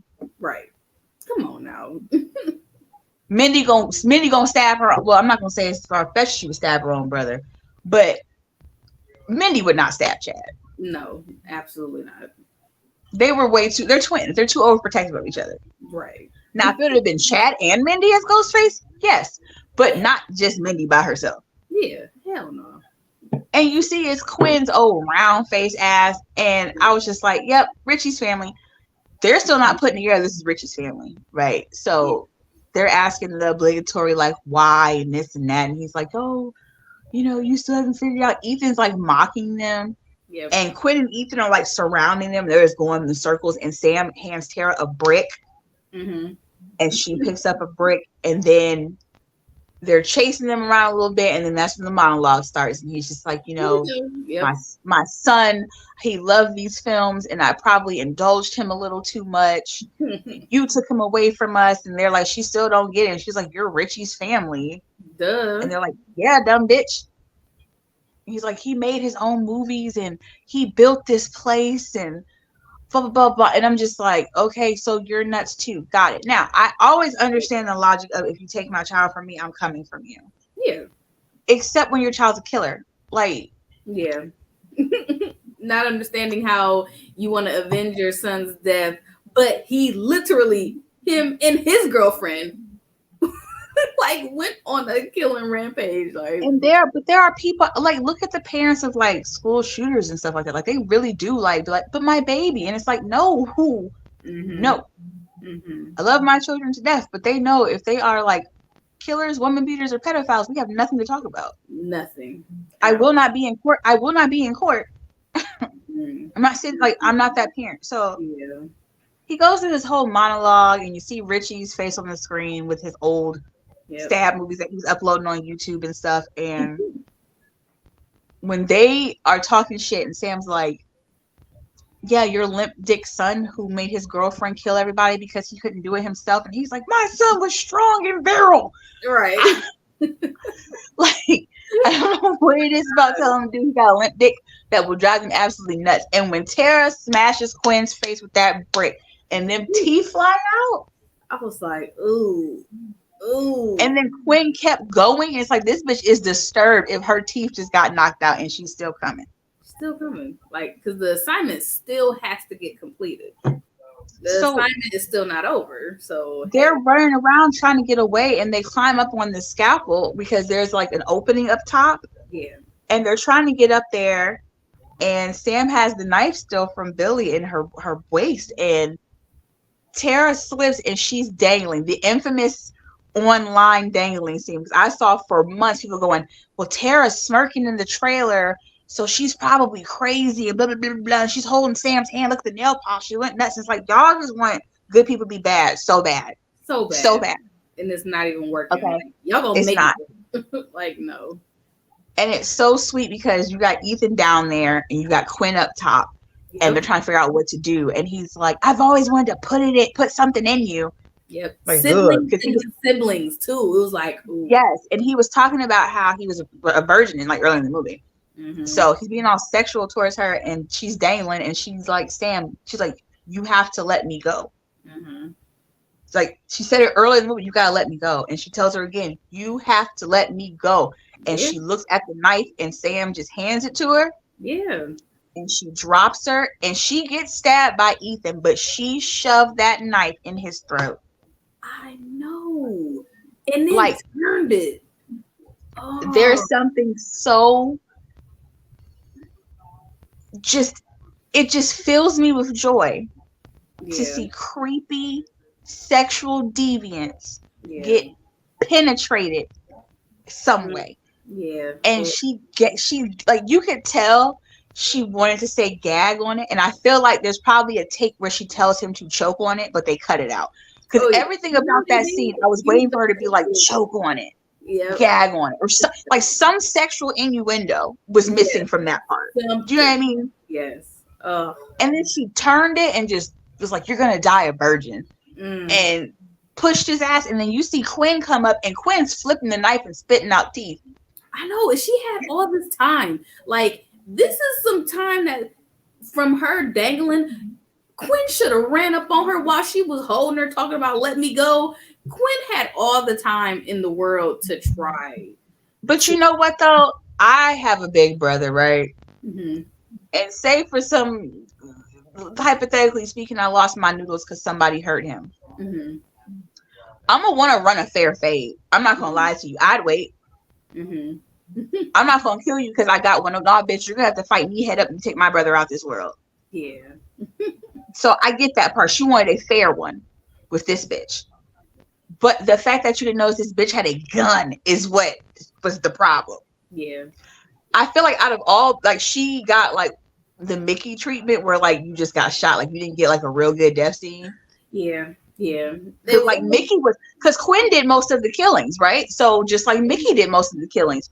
Why is it the people who do the most killings get like the least gruesome death? Yeah. Yeah. I think like the mastermind, we're running out of time, so we gotta end this. Yeah, I get it. The mastermind is the idea person, right? Mm-hmm. So like, there's a sinister sense there that you want to get them. Yeah. I want the person who literally put hands on whoever. Yeah. Yeah. So yeah, she just gets shot in the head like a dumbass. Like you literally, and Sam was like, looks like you lost another sibling. And she literally brought a knife to a gunfight, y'all. I mean, it was like right between the eyes, which pisses me off even more because that means, Sam, you could have shot her at Gail's house. If you're that good of a shot, then you could have shot her at Gail's house. Yeah, yeah. Why'd you miss? How'd you miss? Right. How'd you miss? So Quinn's dead and the dad is there. It's like, yeah, all three of your kids dead now. Now what? Yeah. And Sam is about to unload on his ass and the clip is empty. And I promise you, there's something about this movie, and I feel like Melissa Barrera nailed the transition from from With It to Blackout very well. Because when she realized that gun was empty, she just ran towards his ass. Yeah. The switch just flipped. The crazy just went up. She got nothing to lose now. She like, well, fuck it. You could tell she just blacked out. She ran towards his ass. They fall off the balcony. And then next thing you know, he wakes up and he's by himself. Yep. And then he gets a phone call from Sam using the ghost face modulator or whatever. And she's just talking mad shit. Like, what you gonna do now? And the Billy costume is missing. And he's like, oh, finally you're coming into your birthright. Because what they did was they counted down all the masks. And they wanted her to wear Billy's mask after they killed Tara. So it would look like she snapped. Yeah. Yeah. Like they wanted her to die in the shrine, so it all looked like it was her doing. Yep. And even when like they brought up the Facebook thing, they're like, "Well, who do you think started the rumors online?" And it was Quinn. And Ethan says, like, it's not good enough just to kill somebody; you have to assassinate their character first. Yep. You got to kill their character. You got to kill their character, yeah. Which was so of the times. Yep. But yeah, so she's fucking with him, and he's like, you finally come to your birthright, and they're behind that screen. And when she comes in and she like fucks him up. Yeah. And then takes her mask off, and like once again, here comes Tara catching her enjoying being a killer. Yeah. Because she admitted to the therapist that she enjoyed killing her boyfriend at the time. And Tara just looks at her, and Sam's like, you know what? I am not my father. Mm-hmm. And I'm not going to kill you because that's not who I want to be. Right. And Tara was like, like, girl. Like, we not about to do that, sis. And then she was like, but you did fuck with my family. And just there's something so like we've watched all the ghost faces in their kill styles, right? Like we know Stu is up to here. Yeah. Billy is the one hand with the choke, right? Yep. Like Charlie and Jill were like underhanded. Scream 2 was left hand. Like everybody has a signature style. Yeah. I love that Sam's style is just pure chaos. Yeah. I mean, she going in. I was like, and they're spinning the camera around it. Yeah. Like it's chaotic, and I feel like that speaks more to a serial killer than anything because it's so impulsive. Like her killings are so impulsive, and they're very. It's not even trying to be funny, but it's like she's getting off to it. Yes. She kills like she's having sex. Yeah. Like she's grunting, she's sweat, like she's thoroughly enjoying it. Mm-hmm. She's in the moment. She's very in the moment. Very lost in the moment. And then Tara was like, okay. Yep. Like Tara was just sitting there like, okay. Right. And they go sit down and Tara's like, I'm going to go to so much therapy. I promise you. Yeah, you need to, girl. Like, you absolutely need to. And then, of course, we get our last pop-up of Ghostface, which is Ethan. How? Running towards them. And I'm like, exactly. How did he survive that? We watched this nigga get stabbed so far. Get his tonsils taken out. Like, and then she twisted the knife. How do you like pass out from that? And however long time has passed, you pop up and think you about to what? Yeah, and Kirby kills him with the Stu TV, you know, and she's like, I saw that in a movie once, and I died. so many great lines in this movie. Yes, like even like so many great lines. Big up to whoever wrote the Kirby and Mindy scene. Yeah. God damn it. They nailed a horror nerd interaction so well. Chef's kiss. With them rattling off movies and what they thought about them. Yep. Right. And when she was like, what's your favorite Jason movie? And she said part 2 and Kirby said 4. And she said, well, I had a thing for Corey Feldman. And Minnie was like, respect. Because I think everybody did in that generation. Of course. Yes. And then they got to Candyman and she said original or remake. And they said both. Yes. I was like, yes. Yes. You get it. You get it. Finally some justice for Candyman, right? Yes. So like when Minnie was like, game recognized game. Like so they made her like a little blacker in this movie. They did. I loved it. She was like, game recognized game. Yep. But the fact that Kirby's the one that saves the day, I love that for her. Mm-hmm. And so we found out Kirby's. Oh, and mind you, the boyfriend is gone too because she sent the boyfriend away because they don't trust his ass. But he shows up at the end with the police. He's like, I figured you might need some help. I still feel like moving forward. How did he not die? Yeah. How did he didn't even get stabbed. He didn't even get. He didn't fight Ghostface. He didn't fight him. He didn't get no interactions with Ghostface. Yeah. And there was a lot of time that had passed before the police got there. So it's like, when did you decide maybe we need to call the police? Like I don't know. This is what I'm not understanding about the boyfriend situation, right? Okay. So he didn't help in the apartment really. Mm-hmm. Right. He tells her not to trust him. Okay. Mm-hmm. That sticks out to me. He disappears for long periods of time. Okay. But I get the fact that like nobody knew that he was dating Sam till like halfway through the movie. Yeah. But that means Ethan knew that she was with Sam. Mm-hmm. So he could have easily told somebody about him and he could have got killed. Like that's another body that we didn't catch that should have been caught. The character was not good enough to keep him around as a love interest. Yeah, not at all. Not at all. Like they could have done. She didn't even want anybody to know she was seeing him. So why are we keeping him around unless he has a bigger part to play in the next story?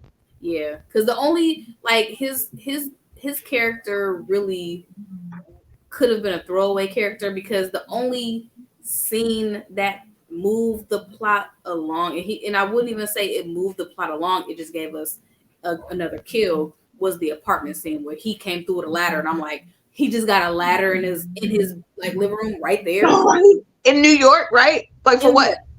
He just got a ladder right there, and it just so happens to be the exact length. Lynn, right? Okay, thank you. So you see where I'm coming from. Yeah, I was like, I'm still not buying it.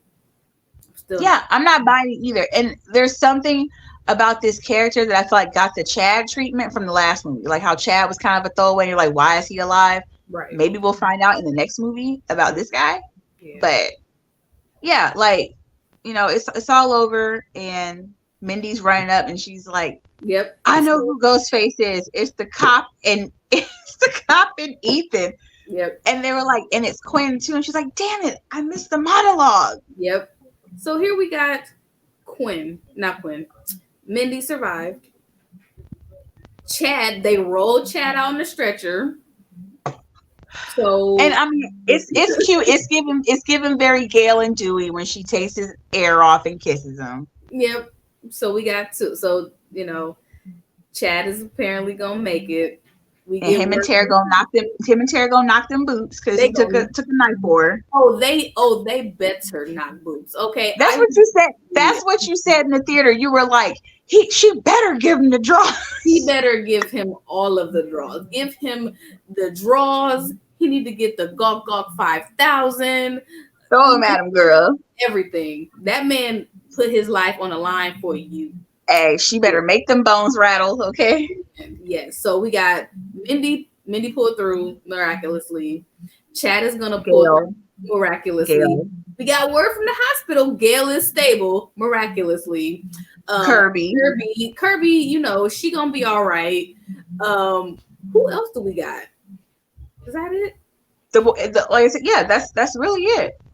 The whole cast fucking survived. I was like, this is unheard of. I know, and I was watching Jeremy Johns, who's like one of my favorite YouTubers because he does great. I don't know if you know Jeremy Johns, but he does these really good movie reviews in like 6 minutes. Mm-hmm. They're to the point. They're mostly non-spoiler. He has a rating system. It's to the point. I've been watching this man for years. He's funny. Yeah. And he was just like, you can tell they suffered from not wanting to kill people off. Yeah. Yeah. They don't want to kill nobody off, it seemed like. They don't want to upset anybody. And it's like they're trying to play it safe. Like, no, Mindy could have gone. Mindy could have died. Like, she served her purpose.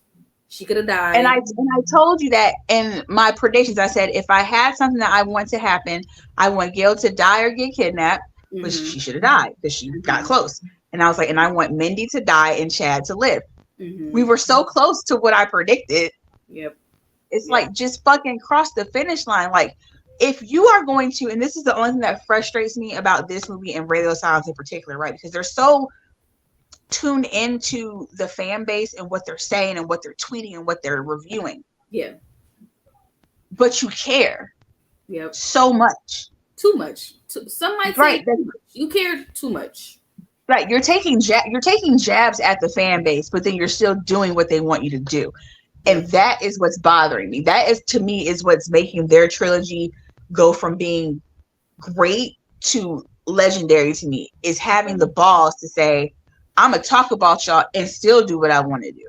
Yeah. Yeah. Because I want to see, this is how, I want to see how good their writing can be. And you're not going to know how good their writing can be until you take away these pivotal characters that survived. So now it's not even the core four anymore. Now you got, like, basically, like I said, the whole main cast survived. Because I'm just saying, if we're on this road to Sam, right, which, like I've said before, we're seeing the origins of a Ghostface to me.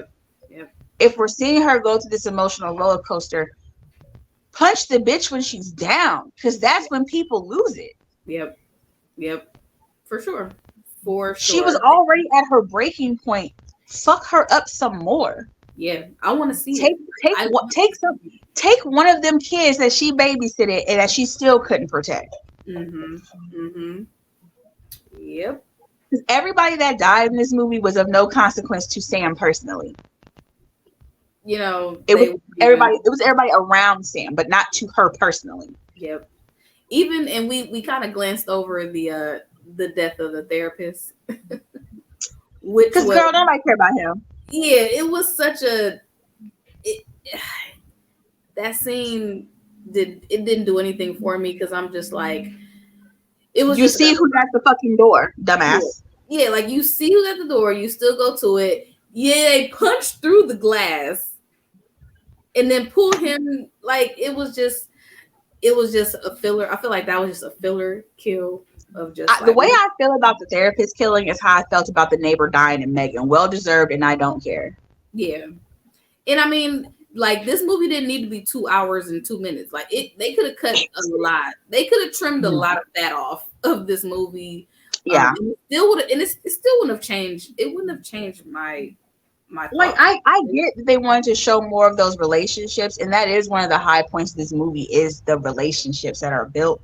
Yeah, but yeah, that was a long runtime, like for a horror movie. Yeah, and for a horror movie where nobody died, none of the main characters I like the ending of her having the ghost face mask and contemplating keeping it. Mm-hmm. I did like that, but like I said, I feel like we are at this crossroads of: are they going to take Sam and make her that person that ends up in a psych ward, or, which is what I hope for, if I feel like if they want to end this with a bang bang, like it would make all of this worth it to me, is if they have Tara have to put Sam down. Yeah. Yeah. Because I feel like there's nothing more brutal. There's because it takes you back to Cain and Abel, right? There's nothing more brutal than having to hurt someone that you love to protect yourself. Mm-hmm. Mm-hmm. That would definitely give some good shock value. That's a good shock value I can get behind, because it's like, what are you going to do, girl? Like, what are you going to do? And I said it then, and I'm going to say it again. Mm-hmm. Everybody keeps thinking that Sam is the story, and it's not. It's Tara. Tara, even though Sam deteriorated, Sam was already fucked up in the first movie. Yeah. She's just more fucked up. Tara is the one that got the most development throughout this whole series. Yep. She was the most normal too. Like, she wasn't on a bunch of meds. She literally had, she had her role in part 5 where she was in the hospital. This one, she showed a lot of growth, a lot of character development in a good way, where I'm like, yes, I hate it. It's always good when you hate a character and then you love them by the end. Yes, that's what I'm saying. Like, she literally went from being this innocent child that needed to be protected to literally being the person that was attacking everybody on behalf of her sister. Like, every punch thrown, every blow dealt was really Tara at first. Tara was fucking up everybody. Yeah, she was. For Sam. And I feel like we've seen her mature from this innocent victim into she's Sydney to me. Yeah. Sam is not Sydney to me. Yeah. Tara is Sydney to me. Tara is a survivor. Like, she's so empowered. She is a survivor. I like her. She's feisty. She can fight. Like, I really like Tara. And if you look at the duality of it all, right? If we're doing this comparative nature, right? Mm-hmm. Sydney and Tara have the same trajectory. Mm-hmm. Sydney got attacked and was very innocent and scared, became extremely empowered, and wanted to just move on with her life in part 2, right? She didn't get real downtrodden until part 3. Part 2, she was just trying to forget the shit and have a normal experience in college. Yeah. Same thing with Tara. Yep. So I feel like if the writing is going the direction that I think it's going, the rug is going to be that Tara is the survivor. Yeah. Because especially now. Yeah. And you gotta think, Sydney went through what she went through in high school. Mm-hmm. Tara went through a little bit of it while she was in high school, but this last one, she was in college. So, it's they're parallel. They are really moving parallel with each other. Yes. She was a senior in high school, and it was her boyfriend. This time it's a senior in high school, and it's her best friend in the same house. Like, if it's there, if you're looking past if you're looking at the subtext, you can see where it's going. I just want them to really push the envelope. Like, do not talk shit about the toxic fan base and then give them what they want. Have the balls to say, I'm going to do this because this is my story. Piss them off a little bit more. Get them talking. If anything, I feel like that should be the goal of, like, whether you love it or you hate it, you went to see it, you paid your money to go see it, and it got you talking. And you guys are going to be talking for some time, for quite some time. Like, go out in the blaze of glory. If you're going to make the worst Scream in history, do that shit. Go out in the blaze of glory. Yep. Like, so now we and I still am pissed off because now they're doing to Amber what they do to Stu, which is act like they don't exist. Yep. Boom. She's gone. Ghost. Like, she did most of the killing, but we're all about Richie. Yeah. What about her family? I'm sure she had family. Right. Like, and she's the one that did all the killing, but whatever. And like I said, Stu got his little nods here and there, and they're like, "Oh, if you believe he's dead," and blah blah blah blah. I feel like they're dropping the ball on that. They're dropping the ball on Stu, and I hope it's for a reason, because if not, they are alienating the fan base because we're not getting anything. Yeah, I read an article where they said, like, Stu is dead. Like, Stu is dead. He ain't coming back. Let that nigga rest. Like, he's not coming back. So I'm like, all right, but that's still not going to get us off your back about you can't just act like he did not exist at all. Like, same thing with Amber. Didn't exist at all.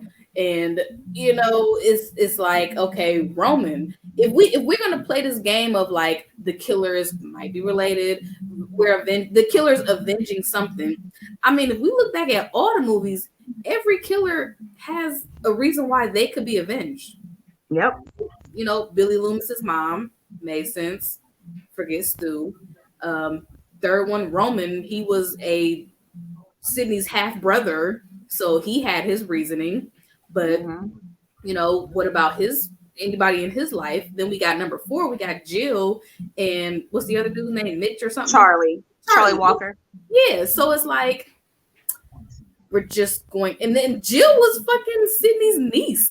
So it's like everybody is like, I don't get it. I don't get why it's just. I just don't understand, and this is where I feel like they dropped the ball personally. If we were bringing back Kirby, this should have been a story about Charlie. Yeah. Yep. Because we still never got a real motivation for Charlie, except for the fact that Jill told him to do it. That's it. Like, that is. I mean, the same thing with Stu, right? Like, I mean, I get it, but it would have been fun if the heavy lifter of the two gets some shine, because it's always about the mastermind. It's never. I want to see the person who's actually committing the murders get the shine. Yep, I like that. I like that too. And another thing that I hadn't really thought of is, dang, I lost my train of thought. It'll come back to me. I had it and it's gone. Like, bro, right. It was right here. It was almost there. And it almost made it way to my mouth. But yeah, I can't remember what to say. But I just want, and it's like they didn't kill basically no main character in this movie. No. Why couldn't who was I about to say? Dang it, I can't. It's almost there. I almost got it. I was trying to say somebody should have lived in one of the movies. Was it 4? No, okay, that's why I got it. Okay, it came back. I get that I'm still, I still live in the past of the past Scream movies.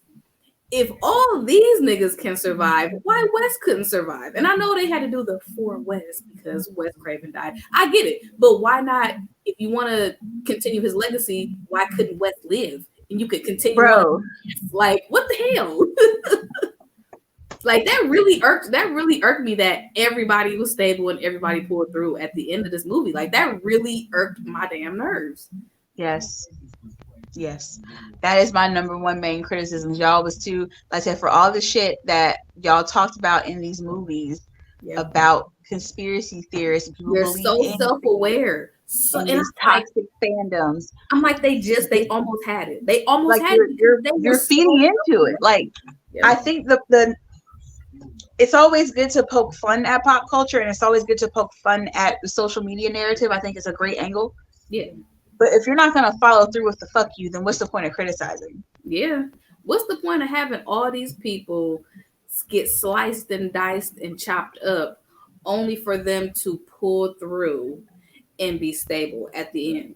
Especially like if y'all gonna rip Dewey away from us, then let Gail go too. Like I said, something more like something more gut wrenching needed to happen. Then everybody's fine. Like that's the only part that I really disliked was that everybody's fine. Yeah, because we know Scream is not those happily ever after movies. Like no, everybody died. It's usually Sydney. Usually Sydney's bitch ass is the last one walking away with her and Dewey and Gail. Like them three are the big three that usually always make it. But then all bets were off. Once Dewey got killed, I was like, all right, so this is what we doing. Thank you. I was looking forward to losing more people because you killed Dewey. But now it's like you didn't like the response you got for killing Dewey. So now you're trying to like fluff it up. And it's like it don't make sense now. No, now it makes it very like unbelievable. Now it's like, okay, now I'm bringing it out. Because if the criticism is how could Dewey survive all these stabbings, you're just gonna do it again? Mm-hmm. Even though you totally corrected that in the last movie, so you're gonna keep doing it? Exactly. All I know is somebody big better die in the next movie. I am so tired of fake Randy. Like she needs to go. You need to give her more to do. And this is no criticism to Jasmine Savoy Brown. She is a great actress. Yeah. With what she's giving. Yep. But if all you're doing is giving this character and she has to stick around because she's going to tell you the rules, well, I'm no longer interested because Randy told you the rules and he was charismatic and he was funny and he was charming. There were layers to his personality that made him being a horror nerd that much better. If all you have to offer me in this one character is, oh, well, she knows the rules of horror. Well, bitch, we all do. Yep. At this point, we all do. Right. It's not the 90s. Everybody knows the rules of horror now. Yep. And like I said, if Randy, like you said, Randy had all these great personalities, he actually could have had a better, more significant role moving forward had he survived. But if y'all killed him off, then it's like, all right, that voice of reason is not there.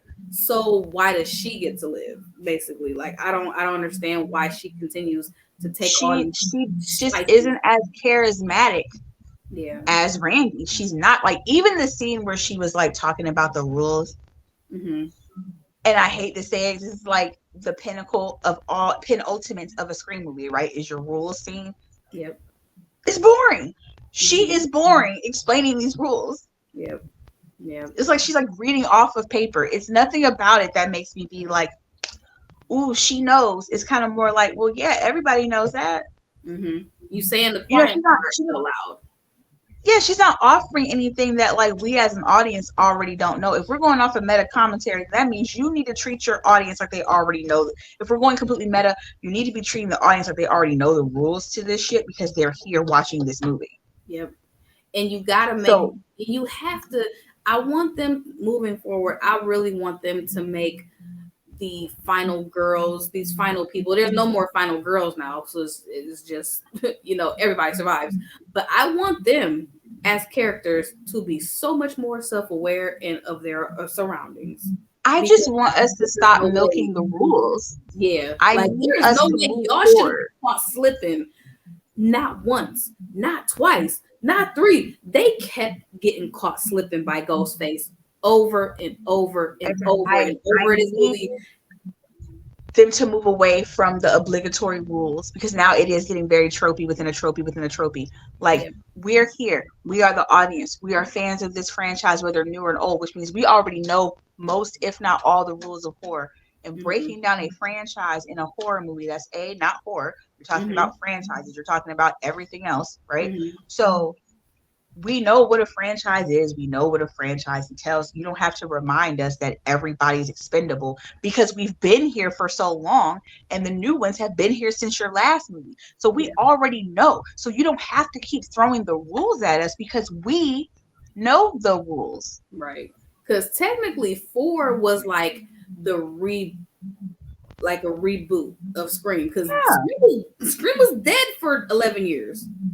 Like Scream was done after 2000. Yeah, like if I have to hear the everybody's expendable, everybody's a suspect shit again.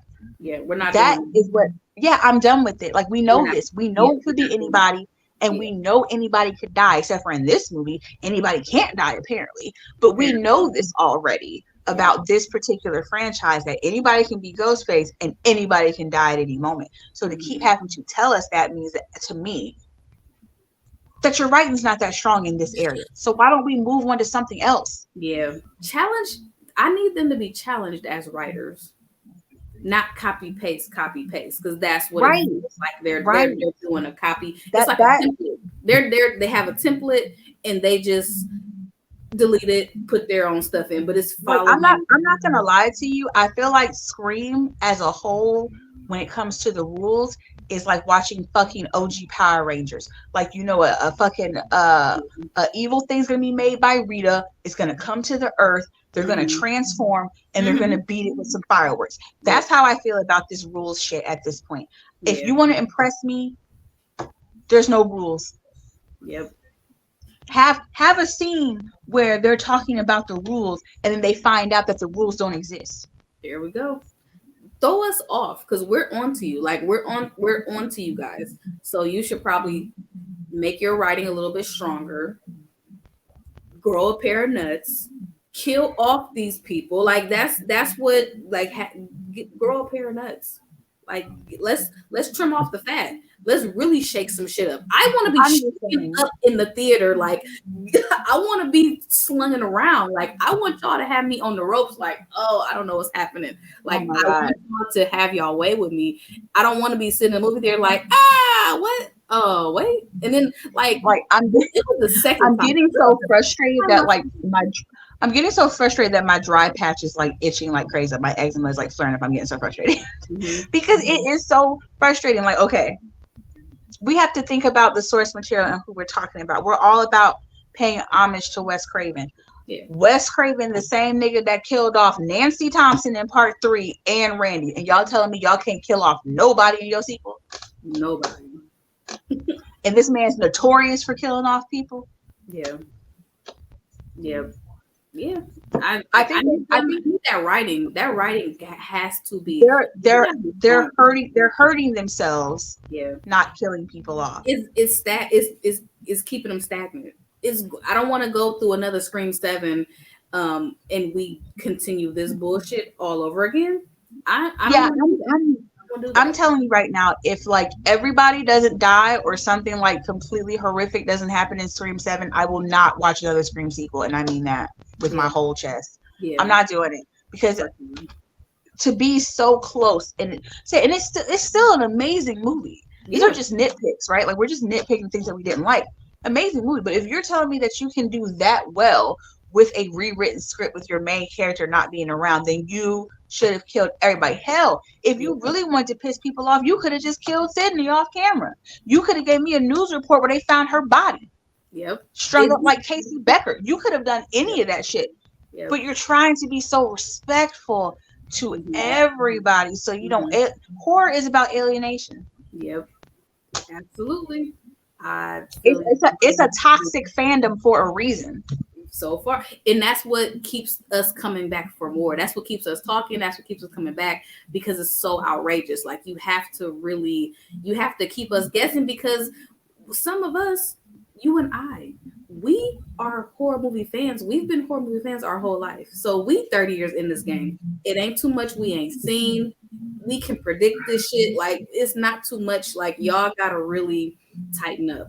Y'all have to tighten up. And I thought they was on to something when it's like, okay, Dewey ain't here, Sydney's gone, and very little Gale. Gale was sprinkled through it.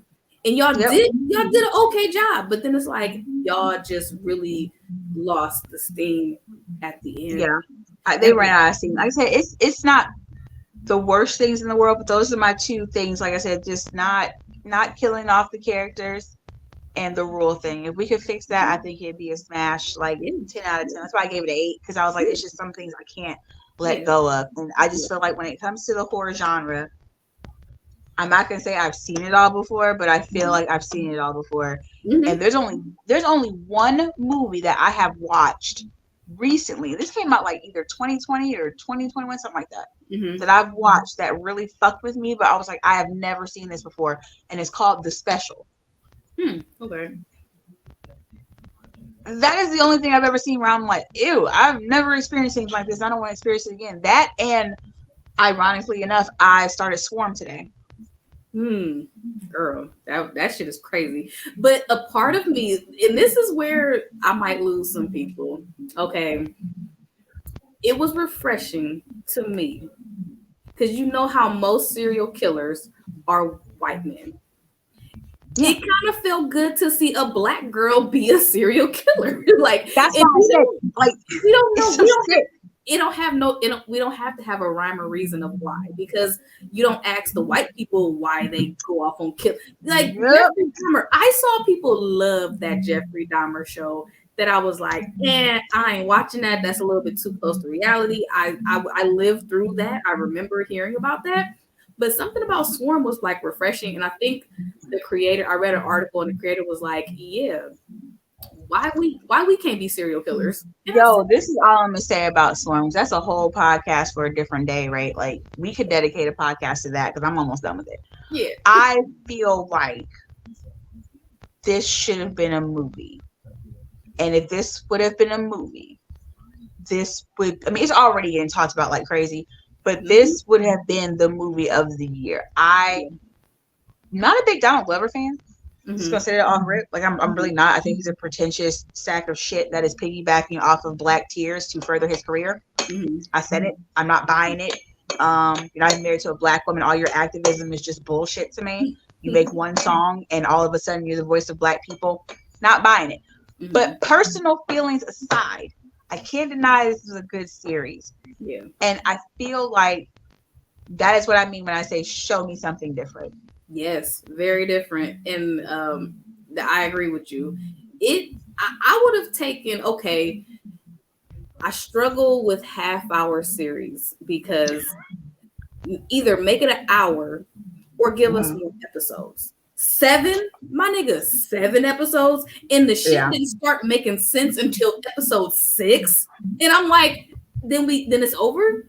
The fuck? Like, I need season 2 October. Y'all better have I'm on episode 3, so I got to the first 2 episodes today because the baby was sleeping, the kids were home. I don't want to watch that in front of them. Ooh, so yes, please don't. I got through the first 2 episodes, and there's this part of me, and maybe this is gonna make me sound like a nutcase, or maybe this is where I start to explore myself, and maybe people need to give me some help. But I was just like, what's she doing? I kind of identify with this girl. That's why I said the first kill, I was like, okay, what's the problem? The second kill, okay, she a little dedicated, but I'm like, what's the problem? So when I'm like, maybe I'm a little bit fucked up too. I know, and we're so off track, guys. You have to understand this is like the most refreshing thing we've seen in a long time. Yeah. So we're gonna wrap it up and go back to Scream Teeth, I promise. But the scene where she was like stripping, I was like, that was me. That's why I didn't make no money like that, because I'm just too damn awkward. Like that was me. Like I'm a nerd. I loved it. Yeah, like I remember those days, and I was just like, man, that's kind of probably what I look like on stage, and that's why the Lord was like, bitch, this is not for you. Here's a real job. Because when she said this bitch only made $7, I was like, yeah. Because she was being all artistic, and I was like, all right, Dre, you girl. Right. Oh my gosh. But yeah, we'll put a pin in that. Yeah, we have to do. I have to finish it, and that might be next week because I have to finish it. But I just feel like, show me something different. Show me something unexpected. Show me the opposite of what I've come to know and love from this franchise. And that was just an example, guys. Like, just show me something. Like I said, in the special, I can give y'all a brief synopsis. Like, it's not even a real synopsis because it's one of those you just have to watch it type movies. Yeah. This guy is going through a breakup. His friend takes him to this club, and they ask for the special. and they're like, yo, this is a one-time situation. Don't get like attached. You can't know what it is. Don't ask no questions. Mm-hmm. But it's gonna be the best experience of your life. And he goes off the deep end, and that's all I can tell you. What's that stream? What is the special streaming on? Let me see, because it's one of those things where it's like I feel like I've either seen clip of it or I've heard that synopsis somewhere. So yeah, it's you literally can't say anything else about it. It's one of those type of movies to where like, and it's pretty gross. But it shocked me in a way that like I saw Hereditary, right? And everybody's like, oh, this is so shocking. It wasn't shocking to me. Yeah. It follows. Yeah. Totally bored the fuck out of me. I don't understand people consider this. It's like one of the worst I've ever seen. Like Contagion did it better on Netflix. Like there are just these movies that are like, oh, it's so different, it's so new, and it's like, no, it's not. Yeah, it's not. Another one I will say was different for me was The Menu. Did you watch that on HBO? That was so weird. I was like, what am I watching? I enjoyed The Menu because of Ralph Fiennes, because of how he portrayed the character. Yes. The cinematography was definitely interesting with the actual menu and all the bullshit. Yes. But the idea of someone hating their lives so much and they're going to take all you fuckers with them is not new to me. Yeah. Yeah. I was like, okay, this is something interesting. Never seen this before. This is wild. But yeah, it was. But I do think it was great that it was like watching like Gordon Ramsay have enough. Yes. Like if Gordon Ramsay had enough, that's what I would expect it to be. Yep. I'm trying to look up where my computer wants to work now. But yeah, it came out in 2020. Okay. Let me see where this is streaming at. Because now, like I said, I had like a whole reboot of my laptop. And I was like, you know what? I'm just going to use my phone and call it a day. I was going to use my laptop too. My laptop is a shit show. I got to take it to go get a tune-up or something. It's all fucked up. I really don't want to buy another. Get a tune-up. It need a tune-up or an oil change or something. That shit is fucked. It's coughing. Yeah, it's coughing real bad. And I just got it in 2019, so I'm like, I don't want to throw it away. I think this is still a good, decent, like full-size laptop. Like I need that. So I don't know. This Chromebook it's okay for certain things, but I'm realizing like this Chromebook isn't a real laptop. Yeah, I mean, I'm lucky enough that Courtney has an HP, so he lets me. Okay, it is on Peacock. Oh, okay, I have Peacock. Cool. Yes, and it came out in 2020. It's literally called The Special. And it was so like, it's one of those ones like Neon Demon or like Mandy. Like, it's just so out there that you're like, this is some weird shit. Mm-hmm. Or what's that other one? With Jake Gyllenhaal. This is another one that is like, they call The Enemy. I got a few things on my list too on I think on Peacock. I got a few things that I just added to my list. It was this other like horror. I think it's like a anthology show too. Got like different stories. I'm gonna watch that too. So I'm like, I need something fresh. Like after watching so many horror movies that you can predict it because they all follow the same template. It's good to see something different where it's like it's so unpredictable. You don't know what's about to happen next, and you are like, what the fuck the whole time. So yeah. Yep. I'm always looking for new horror. Like, how can you elevate the horror genre after so many years? And see, that's the thing that bothers me is like, I don't believe in elevated horror. Mm-hmm. Like, I enjoy the Babadook and stuff like that. Like, I think it's great. I like Get Out. I like Us. Yeah. But I feel like elevated horror is like the snobbery of like food critics. Like, horror is not elevated. It's visceral and it's disgusting and it's bad. And why are we trying to make it something that it's not? Like, I'm always more impressed with the horrors of reality, right?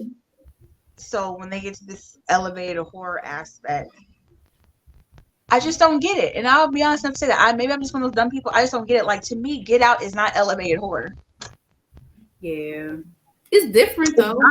It's different. I would say it elevates as far as like it gives us a different story to tell. It didn't follow any tropes. You know what I'm saying? It didn't follow the template of copy paste. Like I love a good, like for example, I love a good horror movie about a haunted house.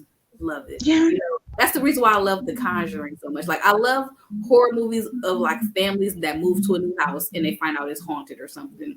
I love. When I say like it isn't elevated, I'm not saying there aren't like aspects to a movie that is more polished or more in depth or more poetic. When I say it's not elevated, I'm saying the idea of horror is to scare you and to get your adrenaline pumping, to make you think twice, to invoke paranoia. When I think of Get Out, I don't think that it's elevated. I think he just made it palatable for white people. And like, so when they put that label out there, like, well, this is elevated, it's like, oh, well, this is good enough now. That's what I hate about elevated horror, is now that, oh, when you say it's elevated, oh, well, it's good enough to be digested by the masses. And it's like horror has always been like this dirty little Hollywood back room. Yeah. And they're trying to make it so eloquent and just so something that it's not. That's not what it is. Like, it's literally like Hereditary and The Babadook and Get Out and Midsommar and all that shit. It bothers me that we're at this point now where it's like it has to be a Shakespearean play, right. for people to want to digest it. Yeah. It's, you know, it's just something that is new that scares me, because I, you know, I've seen so many different things where it's like, oh, you know, gotta scare me. You gotta up the ante a little bit to scare me. So maybe that's why I love like the found footage, you know, point of view. Like I love those too. Like I love those kind of movies. So it's like I'm always looking for something different. But no, I like I said, I enjoyed Scream 6 and they're so close. Yeah.